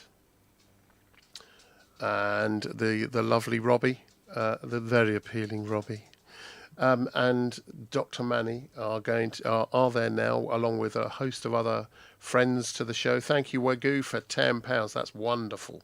We will we'll pop that up in a moment. So yeah, SynthFest. We had a quick look around the empty hall earlier, before tomorrow, as it were, and Robbie had his fix from Regen, the lovely people at Synclavia Regen. So we should be seeing more of that. But I'm quite looking forward to seeing. I kind of hope someone's going to film this. The DX7 at 40. So a lot of people don't like it. It's a doorbell and all that stuff. My experience is different of it. You can make it really analog if you They're wish. great machines. They are Good machines. But this is a look back over 40 years, and he and Manny between them are taking up a stack of gear to show off the entire evolution. And I was saying to Robbie yesterday, I think, that one of the really wonderful things about the DX, about FM, is that the patches you could create that were available on the DX, the very first DX that came out, you can still play them on all the latest sort of Yamaha stuff. It still plays. So there's that backward thing. I think they're probably the only manufacturer that has been able to do that. Is any thoughts on that? Anyone think of anyone else that's got that level of backwards compatibility with their sound library? Anybody who makes samplers? Not the same thing. Well, if you're talking about full on, sound architecture compatibility, we could argue analog. But again, you might say not the same thing. The thing about Yamaha, what they did with the DX7 was important on many different levels. And if they're celebrating the technology and the impact that it had on music technology and on music in general, it's undeniable. It really is. Old farts like me tend to focus on the fact that the user experience of working with the DX7 is hammered cow flop. And tend to ignore the fact that while you do get a lot of doorbells out of it, there's also a lot of really beautiful stuff you can do. You'd commented that it's great doing analog things if you knew what to do. Yeah, it is. The whole point about the DX was, if you actually get into programming it, there are ways of introducing randomness to a sound that are quite unprecedented. You can get it can become incredibly rich. What I will do, because I know we're very close to closing, I'm just going to read this off, as it were. So this presentation by Robbie, the lovely Robbie Puricelli, and Dr. Manny, they are doing from DX7 to Mod X Plus, 40 years of FM synthesis, and it's to commemorate, as we've said, the 40th anniversary of the launch of the DX7. Sound on Sound and podcaster technology journalist Rob Puricelli will reflect on the history and legacy of the game-changing instrument, and he'll be joined by celebrating FM programmer from America, Dr. Manny Fernandez. And they'll be demonstrating that between 2:30 and 3:30 p.m. tomorrow. If you're going near it, and if you're not, or you're wondering what to do on a Saturday afternoon, I heartily advise you go along and see it. It's a really good thing. It will be a fascinating talk, I'm sure, and they're going to have lots of lovely sounds going on there. Stop by and say hello to them both. Buy them beer, get them drunk, nick their equipment. That's all I can suggest. It's not a bad suggestion, actually. Have we? So I think we've kind of we've done a show. It's 1 minute to 9. What should we do? Oh no, let's just get rid of that. Well, the sensible thing to do would be to call it quits. Otherwise, I'm just going to start talking, and that's a very bad thing. It is. It is. Don't talk, please. Don't talk, please. Don't talk. All right. Actually, no, you can talk because we're now at the end of the show. I mean, I thought it was a wonderful show. It was a very good show. We covered some really good stuff. We did. So, what in your neck of the woods, which I believe is just north of Tracy Island, what are you doing this weekend, young Mike? What plans do you have? What have you got coming up in there? Don't get that reference. I'm sorry. Tracy Island is somewhere in the UK. Thunderbirds. Have you ever heard of a program? Of course. Oh, Tracy Island. Oh, sorry. Okay, have a word. Sorry. No. Thunderbirds Are Go is the greatest movie ever. You know? I like it. Oh, no. We just gotta. Sorry, gotta love Gordon. What a pathetic guy. Anyway, they stuck me with a submarine. What's going on in my neck of the woods? I am doing a lot of writing for a lot of clients. I've been putting out fires. And at some point or another, I've got a bunch of stuff here that I'm evaluating and looking at potentially selling, because as I made that comment last week that I hate you all. Yeah, I just put down a lot of money on an Isla Instruments Caladan. And I'm going to be selling stuff to make up for to it. Finance it. Yeah, basically. Probably the one that what would be good, Mike, would be to, once you've got it, if you've bought it, to get you to do an unboxing. Happy to. There we go. Listen, you want an unboxing? If we had time to kill, which we don't. You remember ages ago, somebody was walking around the NAMM show on PSN and showed this sort of guitar-y chord computery thing, the ChordBot or whatever it was called. Yeah. I've got one. Because of that representation, they actually sent me one, and technically I really should do an unboxing on PSN because I promised I would. Let us talk some more about this, because unboxings are becoming a thing, and I think it's becoming a thing. They are becoming. What year a thing. are you in? Anyway, seeing Thunderbird 60 at the cinema was my first ever big cultural disappointment. I like that, but anyway, puppet murder. But other than that, I'm still working with the Osmos, and I have not yet changed my opinion. I think it's a brilliant machine, and it's not for me. I don't have. But what do you know? Nothing at all. And someday people are going to realize that. So it's funny because I think Kent has the Osmos. Listen, that's a whole other conversation. We will come back to this. Yes. So you're going to be writing stuff all over the weekend. That's good. Kent, what are your plans for this lovely weekend? Well, in about 10 minutes, I'm going out. Yeah. What? So I'm officially shitting myself at the moment. You'll be okay then. I'm going to see a coder. Oh, are you? Yes, and show him roughly what it is I will need him to do in terms of the digital side of the anaglyph. How far are you having to travel? What most people would call up the road, but for me it's the moon, a different spiral arm of the galaxy, essentially. Well, listen, just breathe in and out, lots of deep breaths. Keep the object of what you're doing it for in mind. Just do stuff. This is why I'm going. So. I wish you all the best. So that's to get some coding for the digital side of the anaglyph. Yeah. Like and subscribe, people. Please like and subscribe. Yeah, so the anaglyph isn't dead. It's still... No, the anaglyph's happening. It's happening a lot more than it was even 3 weeks ago.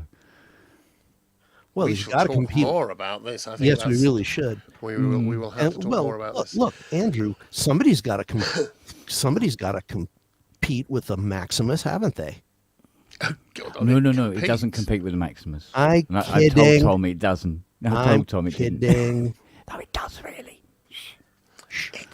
All over it. Right. So, and for me, this weekend, I'm going to Who cares? Sorry. I apologize. Oh no, not the tears. Daddy's sorry. Daddy will buy you an ice cream. Oh, that's all right then. That's fine. Good. Set the penguin. Where's my on ice cream? Where's my ice cream? So what are you going to be doing, Andrew? It's none of your freaking business. Why are you so nosy? Does it involve Land Rovers? I don't know. We've got good weather coming apparently this part of the country, so we'll probably be in the garden, or I'm going to be finishing yet another video thing and doing some music. There we go. So I'm going to be doing some music this weekend. But that, I think, gentlemen, is probably pretty much close to a show. What do we think? A show. Do we think that's a show, Ken? I'm going to press, by the way, I'm going to press the appropriate button. Oh, okay. When it gets to it, because we forgot last time. Well, and we only screwed it up a bit at the beginning. As always, I really am very honored to be on the show. It's great to talk to you guys. It's great to go through this stuff because, the community is so important. And it was actually a delight having you on, Mike. And you always bring real insight to so many different subjects. And I thought we covered a lot of really good ground. So thank you really very much. We will be getting you back in to do some unboxing. I'm absolutely certain. And yep. Why have you been ignoring us for so long? Honestly, he's just been ignoring us, hasn't he? Well, you want an honest answer or a polite answer? No, I don't want any answer. The honest answer is COVID. I'm still long tail COVID. Why are you still banging on about crows and ravens? No, Corvid. Oh, is that what it is? Corvid. Yeah, no, actually, the Corvid is an American sports car. Little red Corvid. Yeah, righty-ho, you've got a block nose there. And that, folks, lady and gentle folks, gentle peoples, gentle schmoogles, that is the PSN Show 183 drawing swiftly to a close. Thank you all for everything. Don't forget to donate. If you haven't already, like, share, subscribe. Thank everyone for their donations. I don't know I know we had some, but I'm particularly shite at picking them up. I'm just going to have to, this isn't Robbie, so what can you do? But thank you all, as ever, for your support, for your engagement Thanks in the for our chat. moderators. There we go. Wagoo gave us £10. Thank you, Wagoo. You're an absolutely, looks amazing digital breadboard. I wish I knew what that meant. So do I. I'll go and see. I'll go look. I do. So we got £10, which is £10 more than we got on our $50 last Australian show, dollars at the beginning. Yeah. Oh, from Steve. Hang on. Did we get something from Steve at the beginning? Yes, very beginning. It was we got $50 Australian dollars, and there were a couple of other. Someone else gave £5 at the very beginning. Andrew Brooks. Andrew, Stephen, thank you both very much, and anyone else I've missed. I'm sure I should have picked up a lot more from the chat. Question for both of you guys. What is John Simpson, £5. Cables. Thank you. Question for you both. Internet synth stuff coming up over the next few days. Shows, Ramsey. I don't know the schedule, but is there anybody we need to shout out? Kent, that's down to you, matey. Well, Ramsey tomorrow if he's doing a show. I think Ramsey tomorrow if he's doing a show. Yeah. Ramsey. Jamie tomorrow. on Sunday. Who? Jamie. Jamie's on Sunday. If he's doing a show. Jamie if he's doing a show. And we'll look out for the pubs. And Ramsey tomorrow. Yeah, pubs. And Jamie on Sunday. Yeah. And tomorrow. There is a Ramsey tomorrow. To all you people at SynthFest. Tomorrow. To all you people in Sheffield, have a great time. Just have a great time. Enjoy the community. I didn't mention that. I've got a sniffle. Thank you, one and all. So, with that, That, ladies and gentlemen, and gentle people, thingy porpoises, is a show. Thank you very much. See you soon.